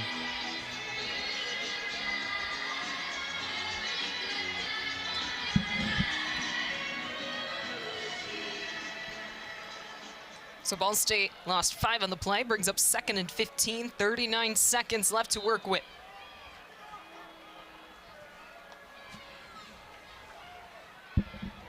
Pass batted down. And a flag comes in on a late hit by Kyle Kelly. Well, you'll see before we get to that, batted down ball by Malachi Davis. Big fella, man. He's awfully big, 6'4", 255. Roughing the passer, defense number 58. 15-yard penalty, automatic first down. Yeah, that was Anthony Dunn. Let's take a look at it. Kind of rips Kelly down after the play. Yeah, that was unnecessary there. I mean, the ball clearly it came out, got batted down. It's just not a smart play there by the young fella, Dunn Jr. 7 penalties for Toledo as Ball State with an opportunity to get in field goal position here before the end of the first half. Kelly pressured, he's still up. Somehow works his way out of it and gets past midfield. But the ball came out. Toledo recovers. Fumble on the play, recovered. After a great run from Kelly getting out of pressure, ball comes out. Well, the pocket collapsed, and right here we all thought Kelly was going down. Now at this point, you have to put 2 hands on the football and just go down. Understand the situation, and the defense of Toledo, very scrappy, very aggressive, creates all kind of havoc. You just have to have better ball security and understanding the situation if you're Kyle Kelly. From our point of view on this side of the field, I didn't even see the ball pop out. I didn't either. Sound like they're going to take a look and see if he was down. We're going to show it to you. It's just a thing to where if you're Kyle Kelly, especially as a quarterback, a lot of quarterbacks slide, but it's not his game. He was trying to fight for every inch and every yard, and then a lot of blue shirts showed up.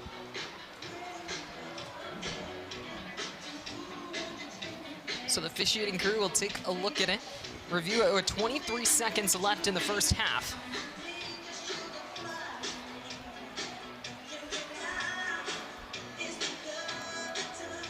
We didn't even realize it was a fumble until the official started pointing. Well, we'll see right here.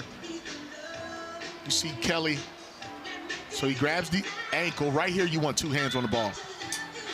He got out of it twice, and the ball did come out. Looked like it came out right before he hit the ground. The ruling on the field of a fumble recovered by the defense is upheld. First down, Toledo. So the call is upheld. First down, Toledo. That is the 10th Ball State fumble this season. The 7th they've lost. Take a look at Vince Karras, the defensive coordinator, always cool, calm, and collected. Proud of his group. Says there's only a few plays away from that they'd like to get back this season, man, from those guys being undefeated in this conference. And his defenses came together and played some big-time football. So ball at the 50. Here's Tucker Gleason in this Toledo offense. Quick pass out to his tight end, Jacob Peterson. Gets it to the 40. 15 seconds left.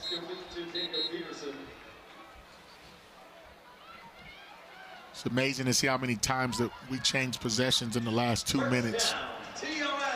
It has been back and forth. Not the cleanest football in the first half from either side. Ball State struggling to produce offensively. Toledo, while they've looked great on both sides, lots of penalties have hurt this team.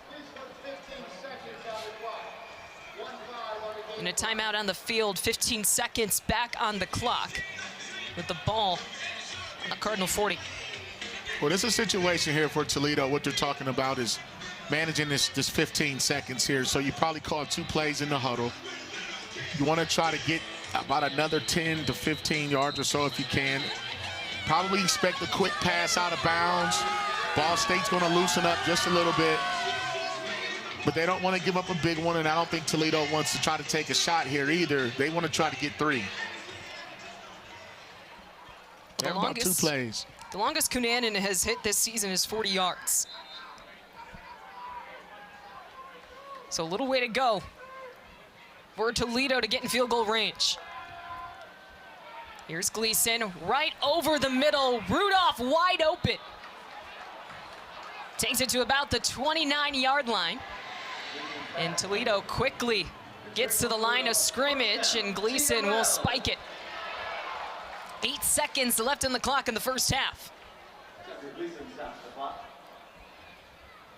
They're going to leave that offense out there with 7 seconds left. So you have one more play here.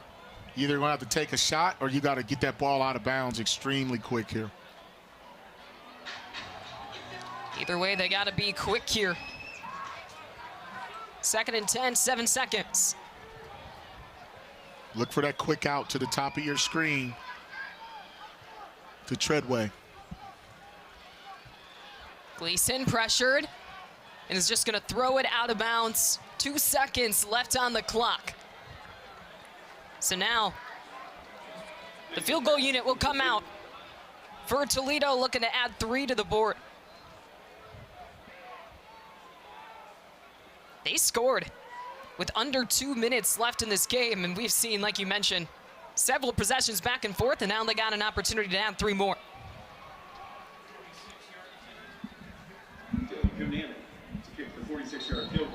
46-yard attempt here. See, Ball State's going to try to ice the kicker with that last time out.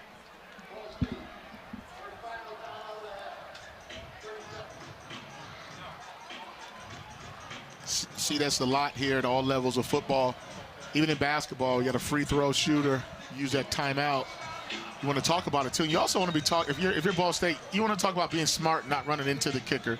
They may try to block this, but they don't want to run into the kicker. As you take a look at Cunanan's numbers there on the year, got a 46-yarder coming up. That would be his longest of the season.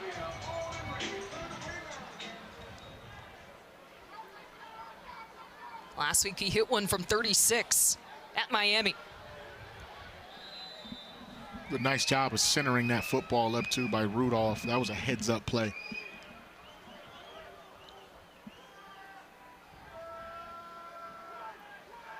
From 46, it's up, and it is good. Boom goes the Rocket. Dylan Kunanen in the final seconds able to add to Toledo's lead 24-3 at the halftime break. The Rockets scoring 10 points in the final 2 minutes to extend their lead over the Cardinals. Looking to keep their home record perfect and keep their shots at a MAC championship alive. It's Toledo 24-3, the lead over Ball State as we head to the halftime break. Highlight stats and more coverage on the other end.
halftime here between the Ball State Cardinals and the Toledo Rockets. We'll be right back with more right after this.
We're at the midway point between Ball State and Toledo.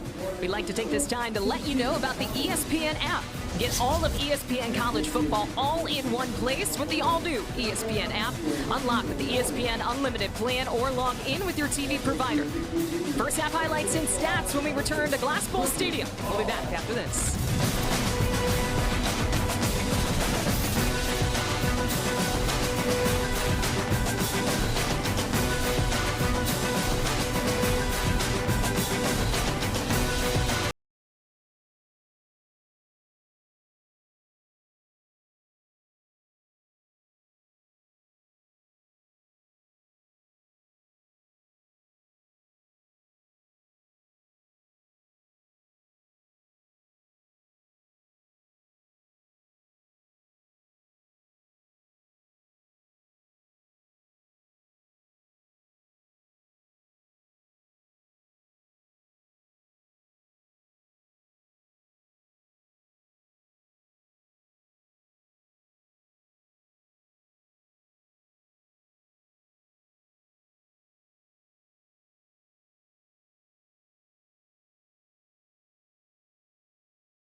It's a 21-point lead for the Toledo Rockets over the Ball State Cardinals inside Last Bowl Stadium. Kelsey Casper alongside Marcus Ray, and the home team has been dominant in their first half performance. As we go ahead and take a look at some of the first half highlights, and it started on special teams. It was a block punt from Junior Vandeross that got things started. It sure did. I tell you what, it flipped the field after their offense had a slow start, which led to Tucker Gleason finding his man Rudolph in the back of the end zone for Toledo to get out front. That was Tucker Gleason's first touchdown throw of the day, and he followed it up with this one to his freshman receiver, Ryder Treadway. Yeah, they started off with another short field after a bad punt, made a couple of plays. That young man's been showing up big, and then this guy, he's the star of the show. We talked about him earlier at the top. We'll show you his numbers, but just watch how he runs the football. Inside patience, shoulder square, just trucking people, bowling over guys. And then once he got down there, this was a drive where he ran the ball the entire drive. This was all Chip Trainum, and what a great call there. Look at the senior celebrating. On that drive, he had a 16-yard carry, a 21-yard, 31-yard, and then the 3-yard carry for the touchdown. As we look at the first half stat comparison, and you can see it offensively, 237 yards for Toledo compared to only 56 from Ball State. They have struggled on the ground, only 3 rushing yards. For Toledo, though, the areas they have struggled in, 7 penalties for 75 yards, and Tucker Gleason has thrown 2 interceptions in this first half. Yeah, they really want to clean that up there, but they've been running the ball so effectively, and their defense has really showed up and responded to the turnovers and the penalties. But the thing that jumps out, look at the total yards. I mean, they have dominated.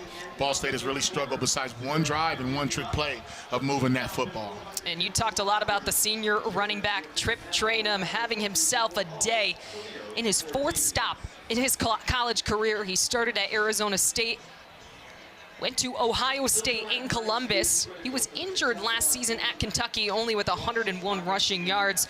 But look at him this year. At Toledo, the senior with 859 yards and now up to 10 touchdowns. Having his best season of his career. Just look at, he's a journeyman, but he's tough, he's smart, he's strong. He's been a great fit for this program. Jason Candle loves this guy on his team.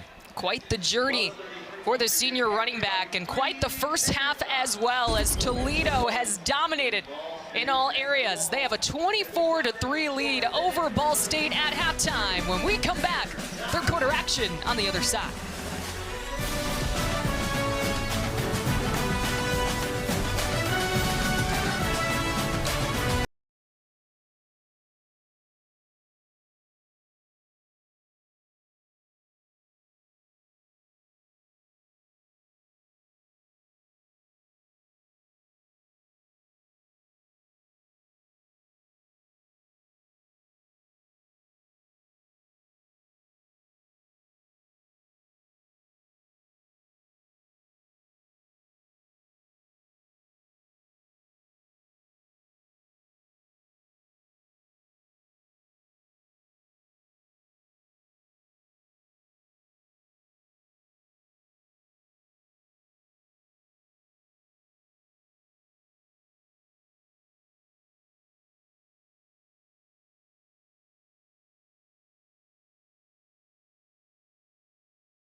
fans bundled up for some November action in Toledo, Ohio.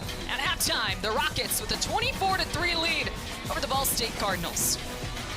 We said at the top of the broadcast, this is an important game. Stakes are high as we take a look at the MAC standings. Toledo, right now, with the win, they would be in a four-way tie for second place, sitting at 5-2, just one game behind Western Michigan, as the Rockets are looking to keep their hopes alive for a MAC championship game.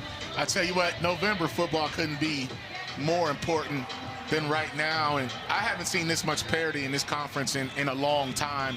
Western Michigan taking care of business, and remember, Western beat Toledo by 1 point earlier this season, and every game matters. So Ball State's still fighting for a bowl game bid. Toledo's trying to stay in the hunt, and they're hoping that they get a win and that Ball State beats Miami and Eastern beats Western. Lots can happen in an even more important game next week for Toledo at Central Michigan. Tough one. Kelly Short Stadium, it's a tough place to play. Everyone has just been kind of taking each other out of the mix, and you go back to that Bowling Green game when Toledo had that 3-score lead and Bowling Green stormed back. So it's just a lot of parity, a lot of even competition, and Coach Candle's been in this league a long time. He understands that nothing's guaranteed. You got to go out and earn it. 10th season as head coach of Toledo. The Rockets haven't had a losing season since 2009. And last week at their win at Miami, they became bowl eligible for the 16th consecutive season. But they still have their eyes set on a MAC championship. But they'll have to get through this second half first, leading Ball State 24-3. Ball State deferred, so they will get the ball to start the second half, try to get something going offensively. We saw the numbers in the stats. They have struggled to produce yards on the offensive side of the ball, going up against one of the best defenses in college football. Here's JoJo Lewis back to receive the kick. Out past the 20, and comes down just shy of the 30-yard line, where this Ball State offense will go to work. It's going to be interesting to see what Ball State comes up with. It seemed like every time they drop back to pass, you have 4 blue shirts in Kyle Kelly's face. So I expect to see the ball to come out quick with some short throws, try to get back to some quarterback run game. But they're going to have to establish something at the line of scrimmage. As you take a look at Kelly's numbers today, 5 of 11 for 13 yards, sacked 6 times. I mean, it's just no fun being a Ball State quarterback today. More sacks and completions for Kyle Kelly, who hands it off to his freshman back. And Jalen Bond stays on his feet before he's pushed out of bounds. That was a good, tough run there on first down. That's to try to establish it for the true freshman Bonds out of Indianapolis Cathedral High School. I'll tell you what, that's a good downhill run there. This offensive line, they have to really gut check themselves and say that they're going to fight in both pass protection and in the run game. 31 yards for the two true freshmen on 4 carries. Sets up 2nd and 3.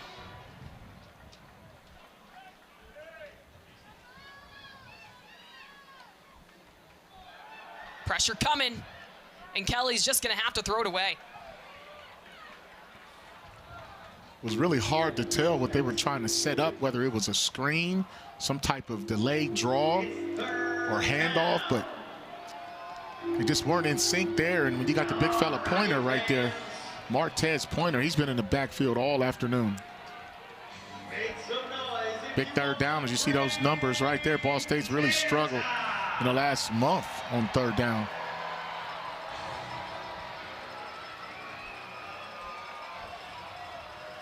Third and 3.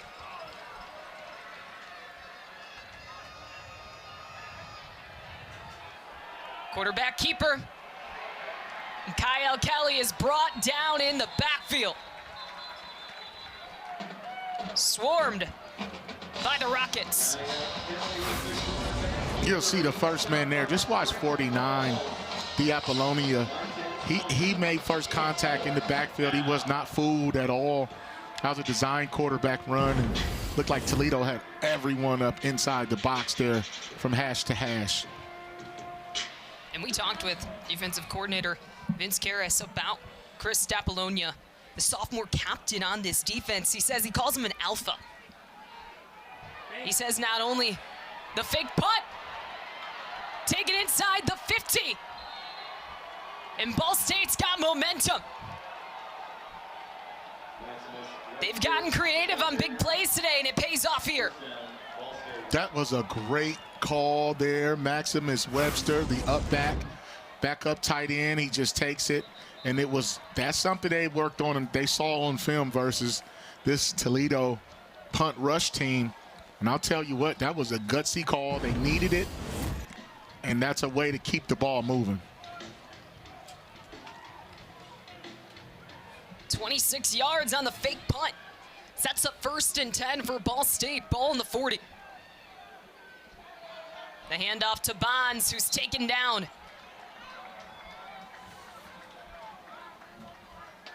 Big Malachi Davis, I mean, he's flying around like he's trying to play on Sundays. I mean, this man just came from the right side of that defensive formation and chased that down on the other side behind the line of scrimmage. 6'4", 255-pound junior, very athletic. Came into this game leading this team with 5 sacks. A loss of 3 on the play for the Cardinals.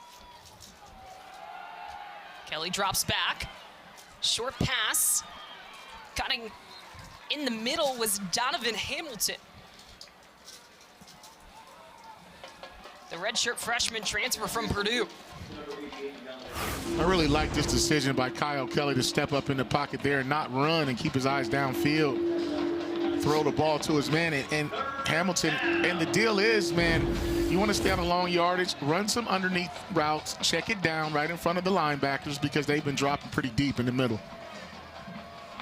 Sets up 3rd and 3. Kelly spins and opts to throw it away. 4th down. That's called a dash play. Dash means where you look to one side, watch him look, and then it's a delayed bootleg without play action. So he checked the quick throw to the short side. He didn't like it. And the second part of the dash play is you reverse out, and it becomes a bootleg pass. Well defended by Toledo. And the offense stays on the field for 4th and 3. Ball State 54% on 4th down this season. Kelly surveying across midfield, in and out of the hands of Eric Weatherly. Ball's incomplete, and Toledo takes over. Great defense by Toledo. 4th down stop there. Ball State came up short. Once again, one of the nation's best defenses coming up big.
with this last fourth down play from Ball State. Kyle Kelly had a man open, but just out of the reach and off the fingertips of Eric Weatherly. It's been a tough day, man. It's fourth down. I thought possibly they should have ran the football on third down if they were going to go for it on fourth. Nevertheless, Toledo gets another stop. Great defense. And they flip the field here and get the ball on their own 35-yard line, 1st and 10.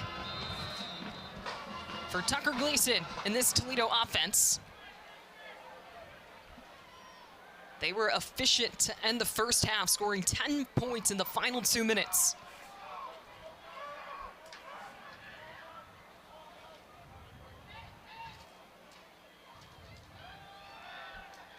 Gleason drops back, underneath, pass caught, and past midfield for a first down completion to Chip Trainum.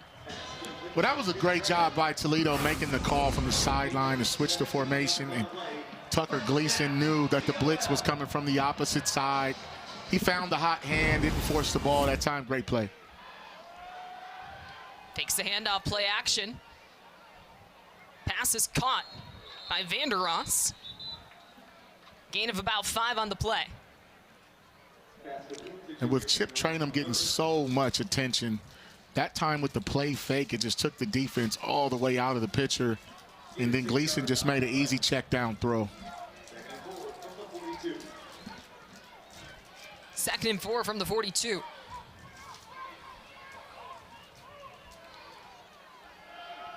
Play action. Gleason airs it out. Vander Ross in the end zone for the score.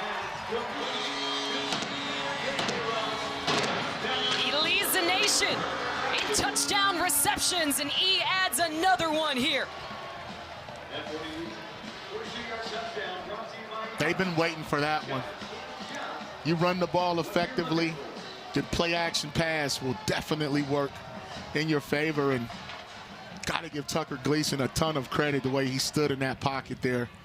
This Toledo offense has just been on fire. 3 touchdown passes for Tucker Gleason in this game.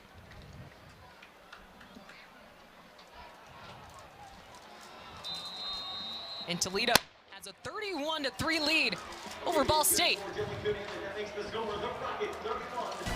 Their offense has been firing on all cylinders, and this time, the senior quarterback connects with his senior wide receiver.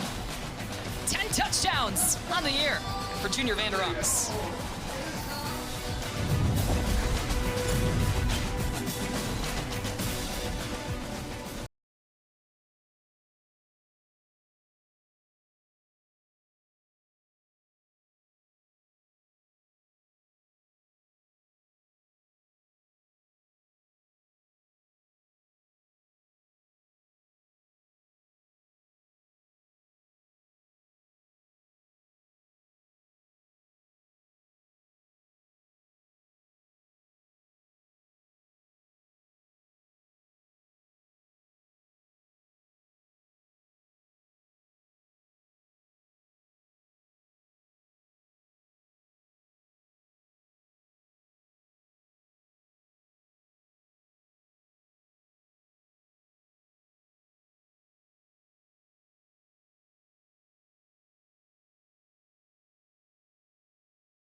This Thanksgiving side is obviously not competitive. 3 plays was all it took for Toledo to find the end zone. A pass from Tucker Gleason to his wide receiver, Junior Vandeross. 65 yards, time of possession just over a minute. Now all 5 scoring drives for Toledo have been under 2 minutes. 4 touchdowns and 1 field goal. Tell you what, big play operation for sure. And it starts with the run game. And when you really can run it with Chip Trainum and Christian and those guys, it opens up things on the back end downfield. And it just hasn't gone Ball State's way, either stopping the run or the pass. Robert Hammond to kick things off yet again. Lewis fields it at the 5. And scrambles his way just shy of the 30-yard line. Ball State's going to have to make something happen if they're going to try to win this football game. It's a lot of time left, though. It means 4 scores. Easier said than done versus this Toledo defense with a great secondary. I think their D-line has played phenomenal football in both the run and the pass here. That group right there, the offensive line, man, they're going to have to get it together and give Kyle Kelly a chance to plant his feet and throw the ball downfield. Kyle Kelly in the air. 6 of 15 for 21 yards. His longest is a 13-yard completion. Bonds back on the ground.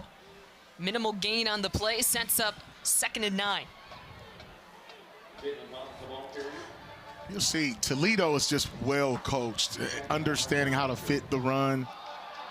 The way they squeeze that zone read, and then Chris D'Apollonia, he has played phenomenal. I mean, he's reading his keys. He's probably not lighting up the stat sheet because of that D-line, but he sure does understand where to fit the run.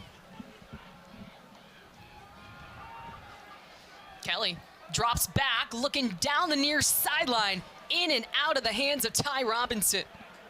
Great coverage by Andre Fuller. 3rd down. It's a great job by Fuller there. He almost was beat. He had tight coverage. I mean, he's tall, 6'2", 200 pounds. He can run. Just watch how he finishes this play here where that looked like a completed pass, but he knocked the ball out with his left hand. That's what great defensive backs do, is play all the way through to the end. Leads the MAC and passes defended. And a flag comes out.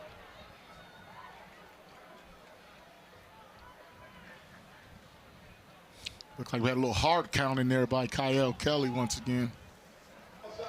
Defense number 55. Calls the reaction by the offense. Penalty. 3rd down. Another Toledo penalty. It's given Ball State some opportunities today. Yeah, big fella Duran Ray Jr., 55, moved prematurely with that hard count. He plays behind Martez Pointer. They put them in there together when they get certain packages on defense. Please put the game clock to 9:34. 9:34. So after the penalty, it brings up 3rd and 3 for the Cardinals.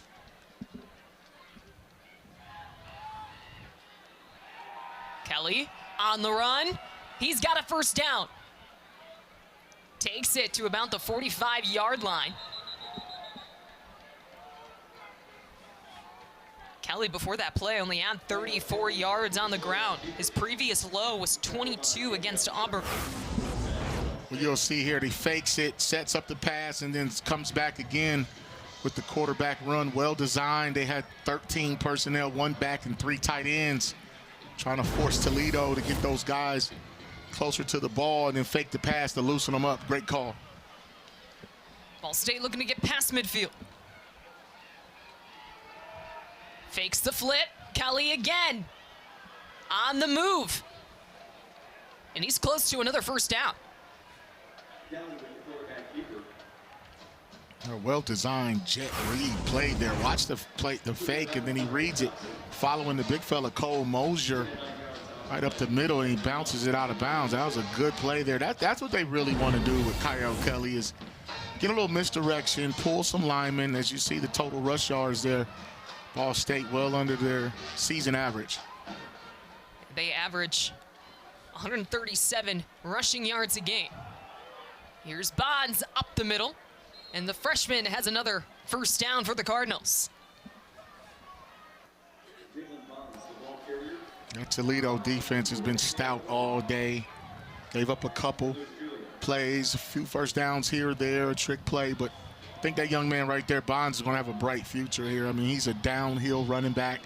Remember, Ashley's out with the concussion protocol. They've given Horton a few carries, but right now they want to finish strong and try to get on the board on this drive. And they'll hand it off to Bonds again, who's wrapped up by Braden Alls. Second down. He's second down and 6 here. I really don't think it's a passing situation.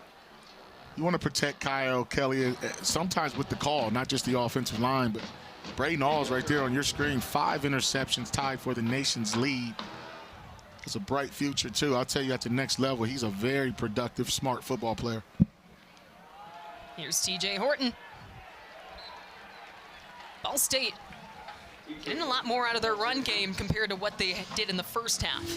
Yeah, this time they're trying to mix it up a little bit. Outside, inside, quarterback run.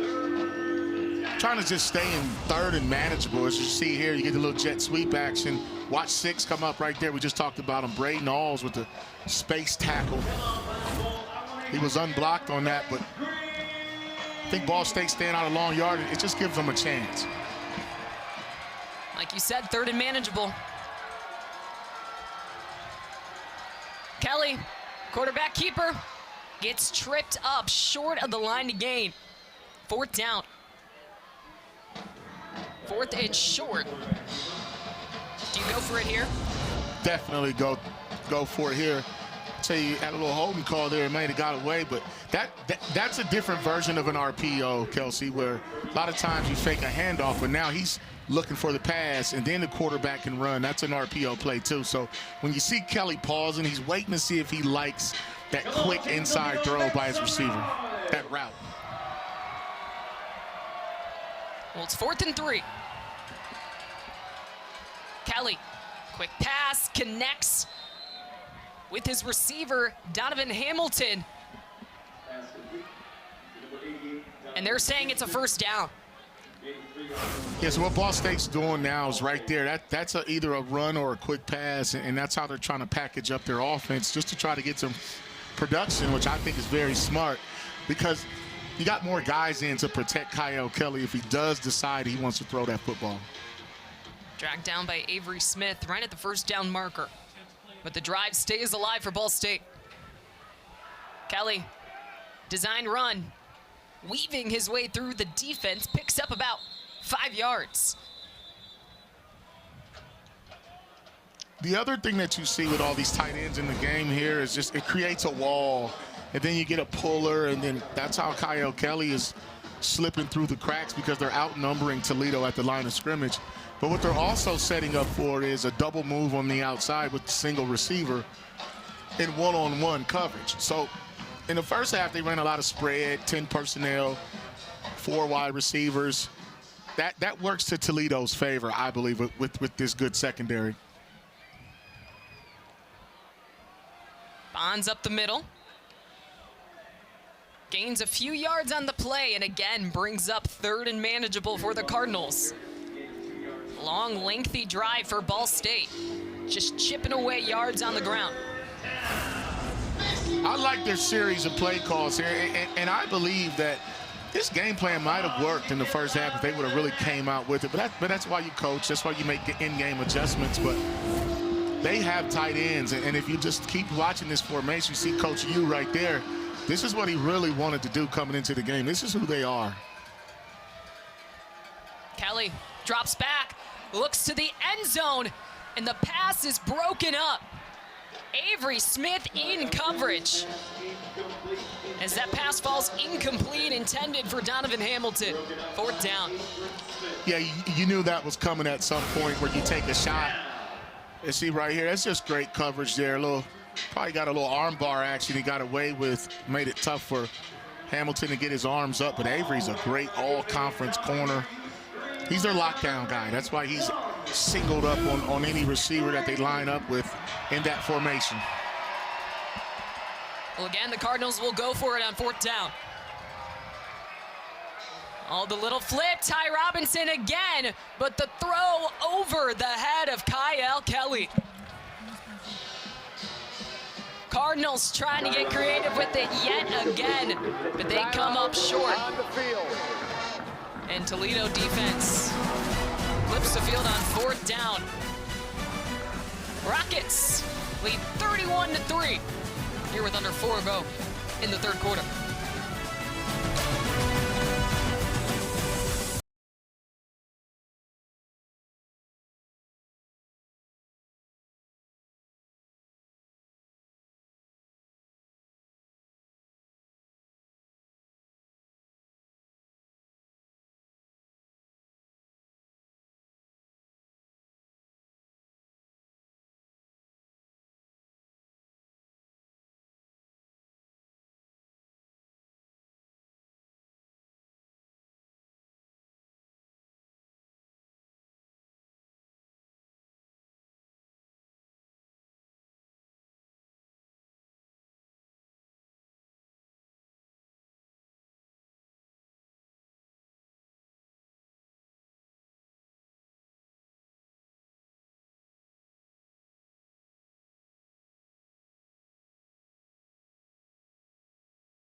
Quarterback Tucker Gleason going to work today with 3 touchdowns so far in this game. Yeah, he's really making Ball State's defense pay with good field position there in the first half. He's making good throws, and I'll tell you this one here, the way he shuffled to his left and threw it up for Junior Vanderross. I mean, these guys are having a good time. Their last home game in the Glass Bowl. You see the numbers, 11-19, 143 for 3 touchdowns. Gleason, 5 of his last 6, 97 yards and a touchdown. As they go on the ground for the first play, handoff to Chip Trainum, who's also having an impressive day. The senior running back with 132 yards on the ground. Yeah, that young man just really exploded at the end of that first half when he went ahead and just took his team down and scored, blew the game open for the most part. Now they're just trying to see if he can ice it. 2nd and 13. Trainum again, brought down in the backfield. Sets up 3rd down. Under 3 minutes to go in this 3rd quarter. The Toledo defense getting off the field after Ball State ran off 6.5 minutes. They went 12 plays downfield, 45 yards, and came up empty. Now their defense with an opportunity as well to get off the field. 3rd and 13. Well, Ball State's done a fine job of shortening the game, and they possessed the ball for a long time on their last drive. They didn't get any points, and now they're going to try to get it back with this third down. Here's Gleason cutting across midfield, connecting with Javon Brown. Pass caught, but short of the first down marker, brings up fourth down. It's a good open field tackle here by number 4, McLean, coming from the other side of the field. If he stays up there, he has a chance to get a first down, the young fella Javon Brown. McLean also credited with that interception, too, earlier in this ball game.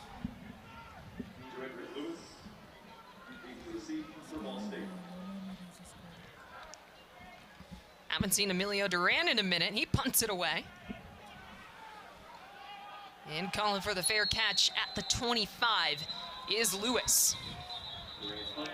But a flag comes in. See what we have here.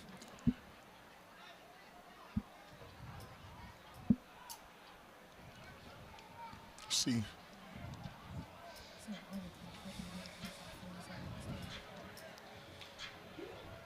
Be unfortunate if this is against Ball State, because that could put, depending on what the call is, either Toledo a first down or closer to one. Personal foul, hands to the face. Defense number 4. That foul will be enforced half the distance to the goal line.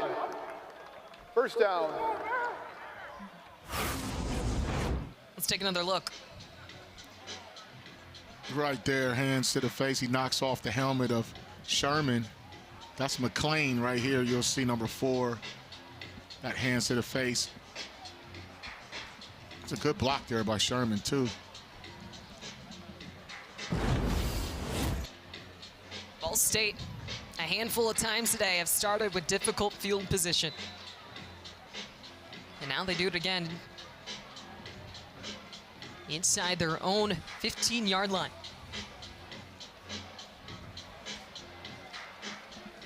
Haven't had a lot of success in the air because Kyle Kelly hasn't had much time to throw the football. We'll see. Now they're back with their 3 receiver set.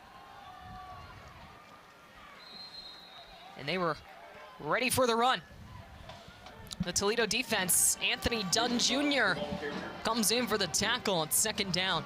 Yeah, that was Cameron Anthony, 85, who just didn't get a great block there. He had the big catch in the first half on that trick play, but right there, he just got beat by Dunn right across his face for that tackle for loss.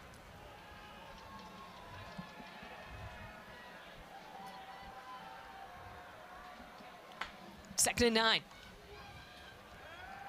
Kelly drops back, the pressure, able to escape, and he's got a man open. Pass caught for a first down by Eric Weatherly. And he's past the 35. That was a well-designed blitz here. The Apollonia comes free, but that's what Kyle Kelly does. He makes people miss. See, once he gets a chance to set his feet, he will get the ball off and make the right throw. That was a 26-yard pass. Again, Kelly escaping. And this time, wisely throws it away.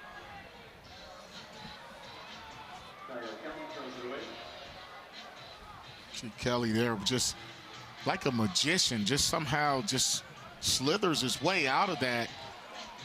Vince Karras, the defensive coordinator, he is not dialing this defense back. I mean, he is still blitzing. He's got guys coming down the field. Dunn doesn't like something. Probably didn't want to come off the field there, missed an opportunity for a sack. Second and 10. Play stops. Here's a flag. Ball starts. Offense, number 63. 5-yard penalty. Second down. False start on the left guard, Aaron Roberts. Pushes the Cardinals back 5. And a 2nd and 15 here. I would like to see Ball State get back into some of their 13 personnel stuff so you can get Kyle Kelly runs and you don't have him running for his dear life back there when it's obvious passing situations. Bonds right up the middle. Out to about the 37-yard line. Brings up 3rd and 8. It's a good run there by Bonds, man, getting downhill, cutting right off the left side of that offensive line. Found a gap, They blocked that one really well. It's a nice job by that offensive line. Looks like the Cardinals will let the clock run down on this third quarter. Only 3 points for the Cardinals in this game so far. Toledo adds 7 in this third quarter. To the fourth quarter we go. The Rockets with a 31-3 lead over the Cardinals, looking to keep their home win streak alive in Toledo.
To 3, the Toledo lead heading into the fourth quarter. Kelsey Casper alongside Marcus Ray for the lone MAC matchup on this Saturday.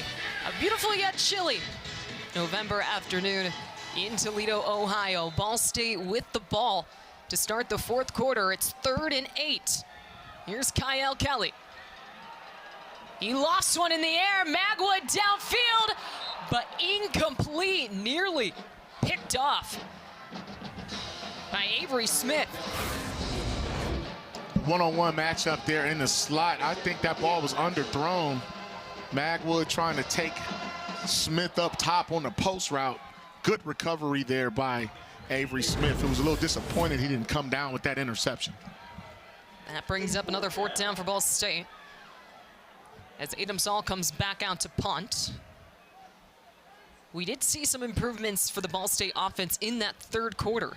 They had 106 yards. Compared to the first half, they only have 56. But regardless, only 3 points on the board for the Cardinals, as Toledo looks to hang on in this fourth quarter. 31-3. Lead for the home team.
Toledo looking for their third straight win as they have the 28-point lead over Ball State in the fourth quarter.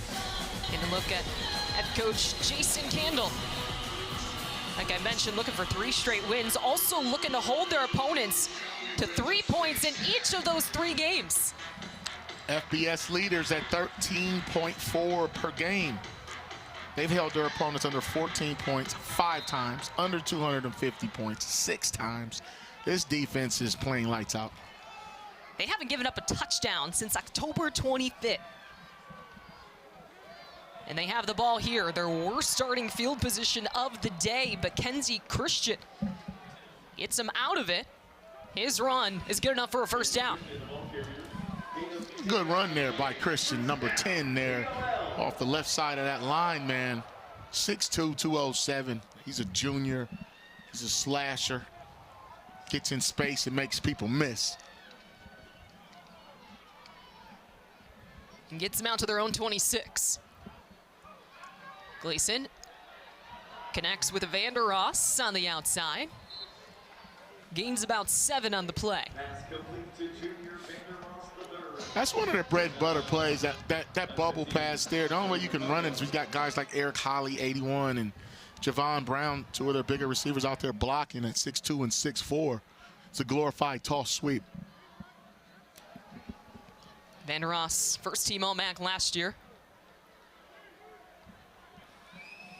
Leads the MAC in receptions this season, as well as touchdown receptions. He's up to 10 with a score today. 2nd and 2. Christian on the carry. He has another first down for the Rockets, taken down at the 40. Tackle made by Alfred Shea, the lead tackler on this Ball State defense. 5th-year senior out of Jacksonville, Florida.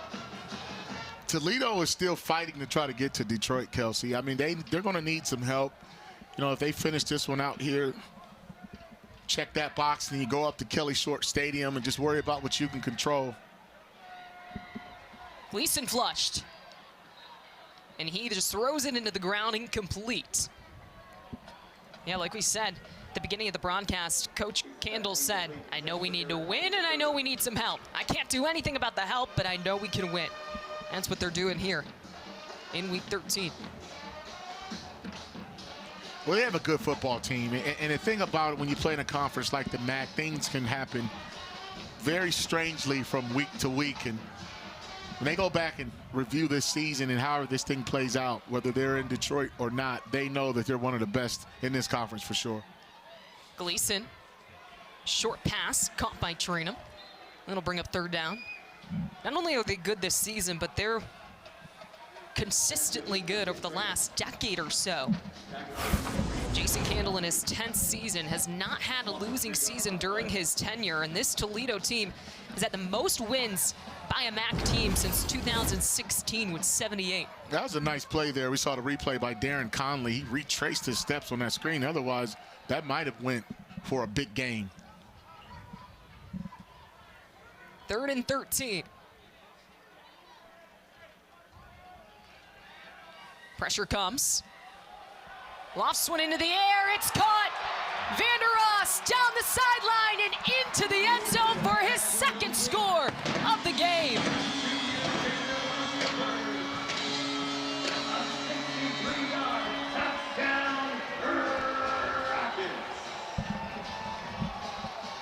What a great call there by Jason Candle. Woo.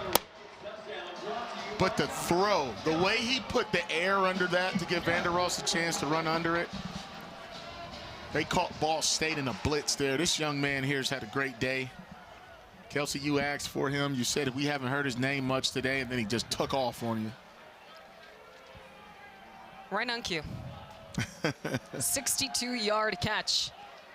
We're the senior who leads the nation in touchdown receptions. The extra point is good. 38-3, the Toledo lead. Junior Vander Ross with his 2nd touchdown of the day, 62 yards downfield, puts the Rockets up big.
Three, 38-3, the lead for Toledo.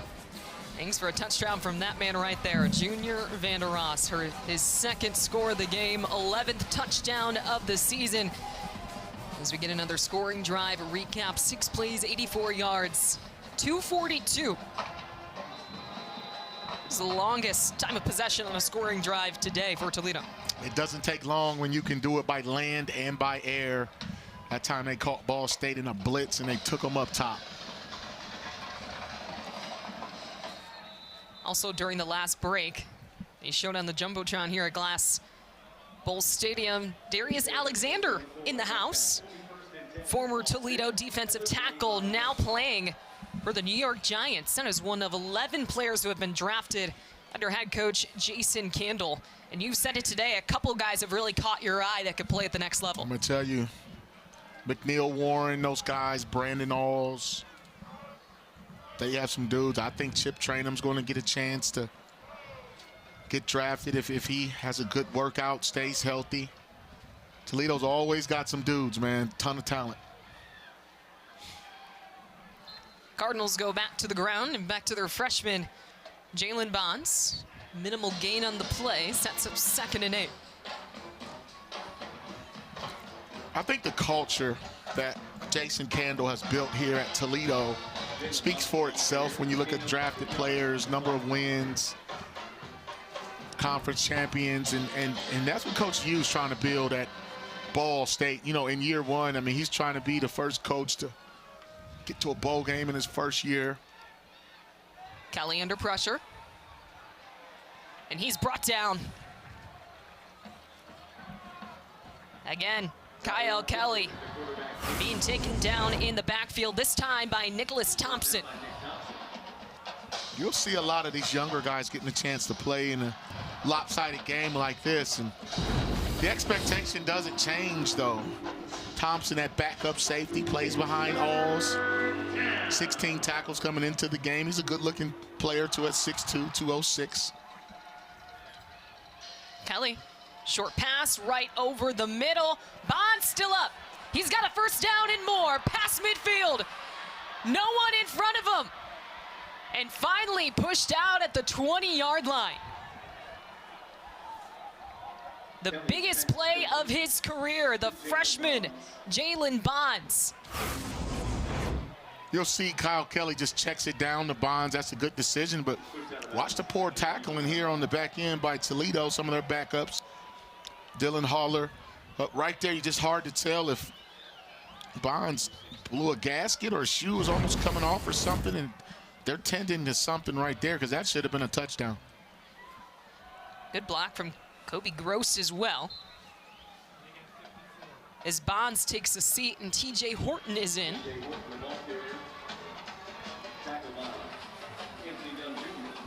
Gains 1 on the play, 2nd and 9.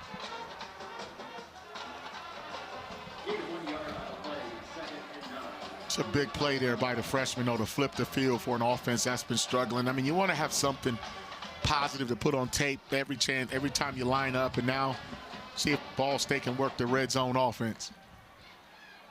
Kelly, patient, throws a pick. Intercepted by Toledo. Bringing it back all the way to the 40-yard line. Number 39, Dylan Holler with the interception and a great return. Well, you can only run that fake power quarterback run for so long there. That time he was playing his pass drop there, and the young man, I don't think he realized how much grass he had in front of him. 6'4", 196-pound sophomore out of Huron High School, man. He's going to remember that one. It's a big-time interception, showed some great hands. You see Vince Karras giving him some love. Young fella making a play. Missed that tackle there, and he made up for it on the next play. And now backup quarterback Caleb Osborne in for Toledo. He'll hang on to it before he's taken down. So Toledo putting in some new faces with their 35-point lead, under 10 to go in this 4th quarter. Yeah, Osborne, you know, when he got a chance to play earlier in the year, he did some good things, completed some passes, 10 of 15 coming into this game, 152 yards. But he also can run that ball. I'll tell you right now, he has 2 rush touchdowns, and if he gets out of there, he's going to get in the end zone too. Christian lined up to his right. Fakes a handoff. But throws incomplete. Third down. Little pass protection, miscommunication there up front. Even before Osborne snapped the ball, you wanted his receiver to slide out a little further. So it's good to see other guys get a chance to play. They practice too. You always want to create more depth every chance you get. Osborne, the redshirt freshman out of Pontiac, Michigan. He'd said on the season, 10 of 15 for 152 yards and 1 touchdown. He's rushed for 2 of them. 3rd and 9. Osborne looking downfield all the way to the end zone and just out of the reach of his intended target of Julian Allen, the 6'1" sophomore from St. Petersburg, Florida.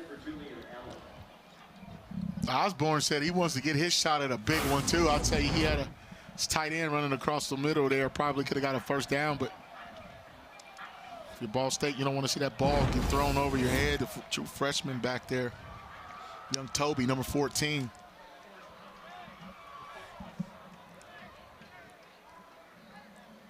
It's Toby out of Woyan, true freshman. Toledo punts it away. Caught by Lewis inside the 10. 8:35 left to go in this MAC matchup between Toledo and Ball State. Rockets hanging out of their 38-3 lead.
(38-3), the Toledo lead over Ball State with under 9 to go in this 4th quarter. You're getting a look at one of the best defensive weapons for Ball State, Nate Voris. He leads the MAC with 11 sacks coming into this game, 3rd in the nation, but they've been able to neutralize him today.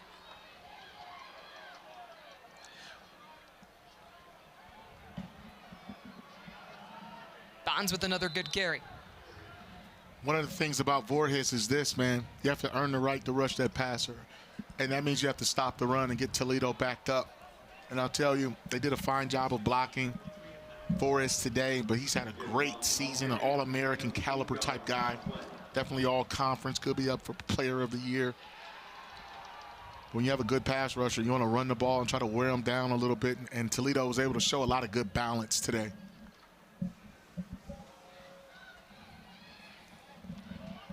It's 2nd and 2 for this Ball State offense. This is the 3rd drive today. They've started inside their own 15. Kelly drops back. And his pass falls incomplete. I believe it was deflected. 3rd down. It's good coverage there by Toledo on the back end. You see Ball State trying to leave more guys in for protection to slow down this pass rush. We've seen Kyle Kelly on the ground several times today. You see 3rd down conversions. Ball State, that's been the story of their offense, about 25% or so last few weeks. It's hard to sustain drives when you can't convert 3rd down.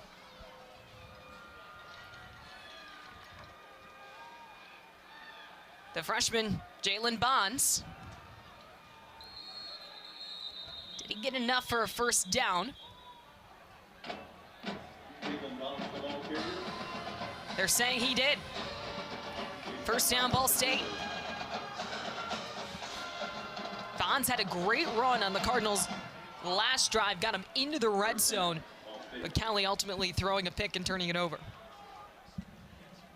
Yeah, he showed his ability to catch that ball in space as a receiver out of the backfield. It's not bad for a true freshman. You'll see a lot of freshmen playing at this time of year because they have that 4-game rule where you don't have to lose eligibility. Their first time out of the half. 30-second timeout. Timeout called by Toledo. First timeout of the half for the Rockets. It's going to be a big challenge for Toledo next week. We've talked about the MAC standings all game long. They're at Central Michigan. This is a team that has struggled on the road this year. They're going to be a perfect 6-0 here. But on the road, it's been a different story. Yeah, it has, and I think early on it was the opponent, but they gave Kentucky a run for their money in that first game. And first big one on the road, but I'll tell you, man, they have been Jekyll and Hyde when you look at their points per game at home versus on the road. But that defense has been stifling, though, all season.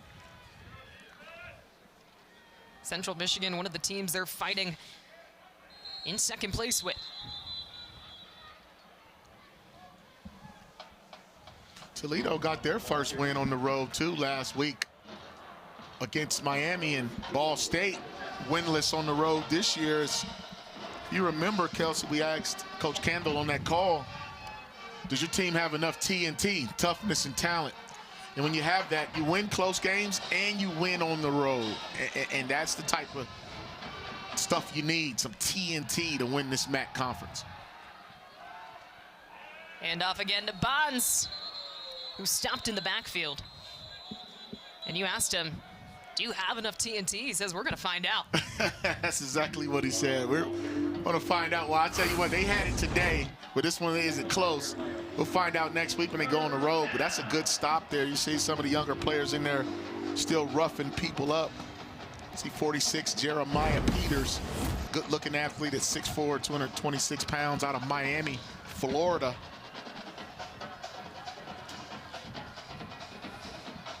Brings up 3rd and 11. Vince Karras really likes those tall, rangy, athletic edge rushers. Kelly downfield connects with Magwood.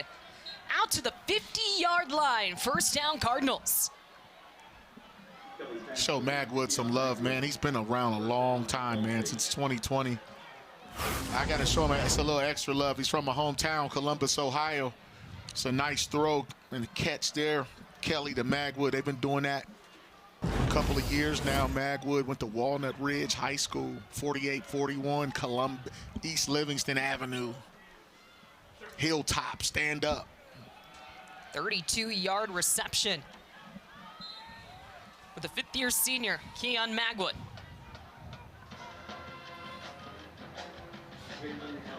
Played a lot of football. One of the leaders of this team. I called the game earlier, a Ball State game earlier. It was Western Michigan, and he was meeting with Coach Yu and those guys. And Keon Magwood came in there into the meeting and interrupted us just to show us some love, man. He was like, "What's up, hometown?" A lot of personality. Dedicated to this Ball State team. and almost gets a one-handed grab as he goes crashing in to the first down marker. He gets hit hard. Magwood checking in on him. Seems to be laughing it off. You got to be careful, man. You got to protect yourself over there, big fella. It's rough out here. Rough and it's cold. It has gotten significantly colder here in Toledo, Ohio. 3rd and 4. Taking a shot, the one-handed grab. Donovan Hamilton. In great coverage, too. What a snag. Yeah, that's really what they've been wanting, and that's DJ Kelly, the true freshman, 27. That's not bad coverage. It's just a better throw and catch. You see Hamilton finally reeling that one in. We saw that same play on Avery Smith, and he deflected it. But that's really what Ball State wants, is to get everybody into that line of scrimmage, create a one-on-one, Kyle Kelly run, throw it up top versus that one-on-one matchup.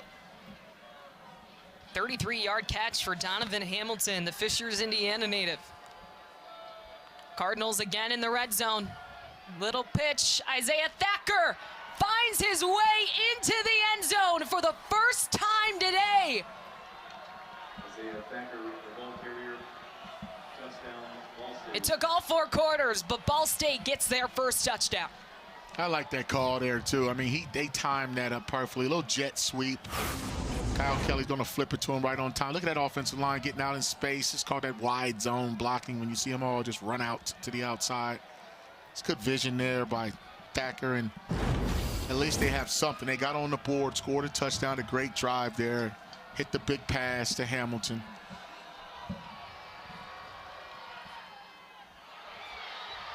And the extra point, though, no good. 38-9, the score remains, but first touchdown of the career for Isaiah Thacker, the redshirt sophomore at a New Pal High School in Indiana. Let's take another look. Yeah, you'll see just great blocking there, a missed tackle, but also just well executed. Jet sweep, goes down as a touchdown pass. Tell you what, like you said, they haven't given up a touchdown in almost a month. But I'm sure Vince cares. He's going to coach those young guys up. Still doesn't take away from the defensive performance by Toledo. Coach he likes that. Because you still want to see guys competing and playing football. You only get so many opportunities, Kelsey. So you get one more next week if you're Ball State. And he's going to put the best guys on the field that earned it. And this is still year 1 of the Uremovich era in Muncie. And he made it to the final 2 weeks, still having a shot at bowl eligibility. It's funny because in that 4-way tie, the only team they didn't lose to any of those teams in the 4-way tie, but they did beat Ohio early with a big win. You see that scoring drive there, very efficient. 10 plays, 91, hit the 2 big passes to get them down there.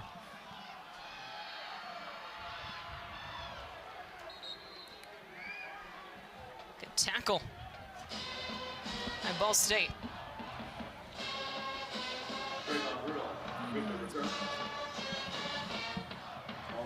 Well, this Toledo offense highlighted by several players, but one of them being junior Vander Ross, one of the best receivers in the nation. 2 touchdowns on the day for the senior. Yeah, they found a way to get him the ball vertically. That's his game. You saw that bubble pass on the first one, the ability to run off on people. So they try to move him around and get him the ball and make sure he gets his touches, but he will get behind the defense and take the top off at any given moment.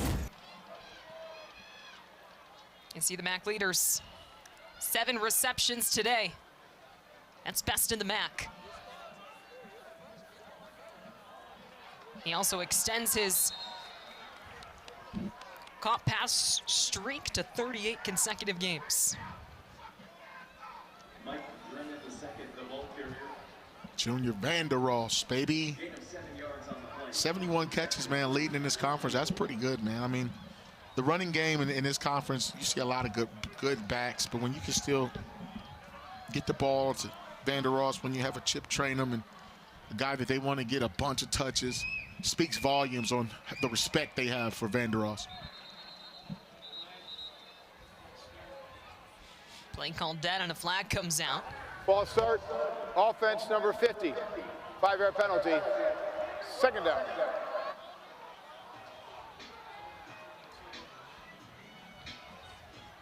Pushes the Rockets back. It'll be 2nd and 8. Mike Drennan, the second in the game, at running back for the Rockets. The junior out of Dublin, Ohio, and transfer from Kentucky. Got to tip your cap to these seniors going undefeated at home. It's been a real interesting season for Toledo. They can line up with the best of them, and the numbers speak for themselves. Drennan on the ground. Gets close to that first down marker, brings up 3rd down. Oh, Mike Drennan out of Dublin, Ohio. That's Northwest Columbus. Nicknamed Donut. It's one of Columbus, Ohio's finest, coming out a few years ago. He started off at Kentucky, played wide receiver. They switched him to running back, battled some injuries. It's good to see Donut out there getting a couple touches.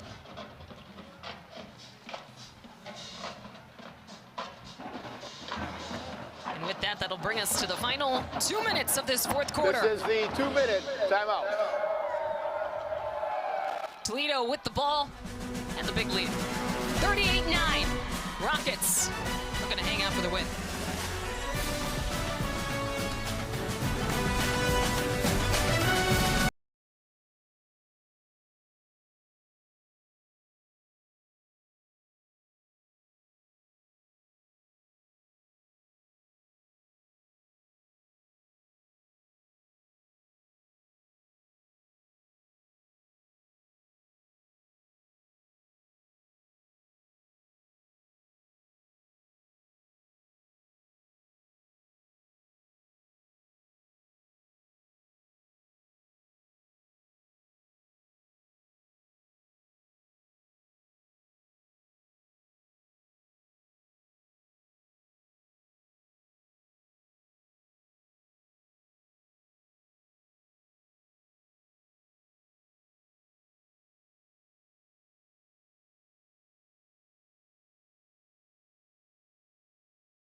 With Toledo's win over Miami last week, they became bowl eligible for the 16th straight season. That's the 6th longest streak in FBS.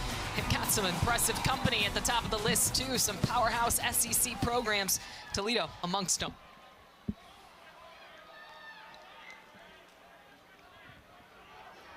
And that's nothing to sneeze at. I mean, you're talking about 16 straight in a group of 5 type situation where they play tough non-conference schedules, and then their own conference. You go back and forth with all these teams, but they're in some really good company. When you look at Georgia and Alabama and some of those other people up there. Boise State has had a good run in the last 30 years or so, but Toledo's right there in the middle of the pack. See that right there? You got Bama on that list. Clemson. We're talking about national championship teams up there. You talk about the bowl games, bowl eligible consecutive years, Georgia, the Sooners, Clemson, Bama, Hawkeyes.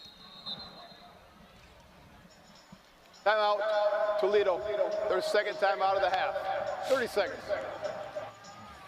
Toledo will take their timeout on 4th and 1. You mentioned being amongst the best across the country. With this win now, they're going to be in a 4-way tie for second place in the MAC standings with just 1 week of action left to play. Lots of different scenarios that can happen. Way more difficult than I can figure out. Oh, yeah, and I really like, you know, just give a shout out to Ball State and Adam and those guys.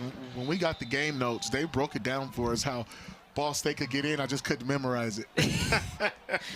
Lots of things had to happen. Nonetheless, Ball State out of contention for a MAC championship, and now with the loss today, will not become bowl eligible. Lewis, spin down near the 40 with 1 minute to go in this fourth quarter. With the return. I'll tell you what, man, this was an interesting ball game. Toledo got out to that fast start, something they didn't do against Miami. They kind of took their foot off the gas in the second half last week. They didn't this week. You want to see them take care of the ball a little bit better with Tucker Gleason.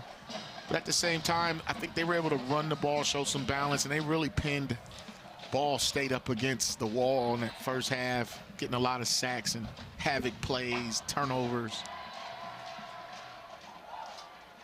Here's Kelly.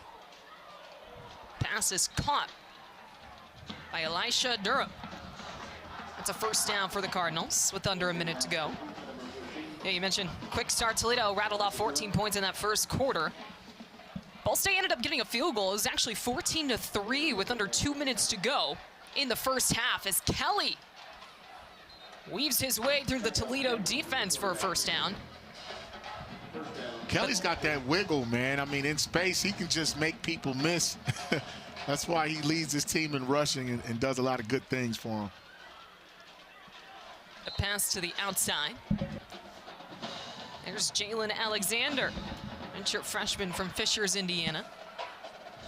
Cardinals quick to set up with under 30 seconds to go. Kelly taking a shot. Magwood slips and falls, and it goes into the hands of the Toledo defense. Second pick of the day for Kyle Kelly, and it's DJ Kelly who comes up with the INT with 11 seconds to go. You know what you see out of these defensive backs for Toledo? A lot of resilience. DJ Kelly's the one that gave up the one-hand reception to Hamilton, and now you come back. Magwood slips down, and Vince Karras sticks with the young fella, the true freshman, and he comes up with an interception. It's the first one of the season. It's nothing like getting an interception, Kelsey. I'll tell you, I had a few in my day, and it's just, it makes your whole world a lot better. On campus, in practice, you're like, hey, you know I had an interception last week, don't you? When you go to class. Big man on campus, Marcus Ray. Toledo takes the knee as the clock winds down, and the Rockets stay perfect at home, earning their 7th win of the season.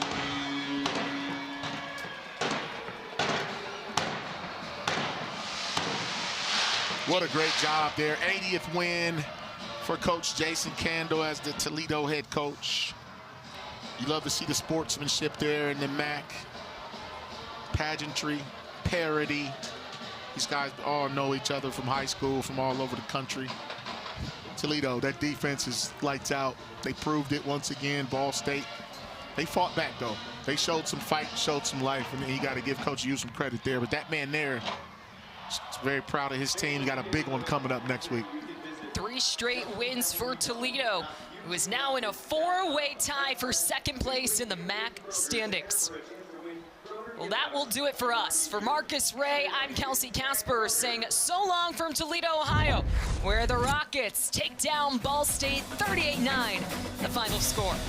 All games airing on the ESPN networks are streaming live and archived on the ESPN app. This has been a presentation of ESPN.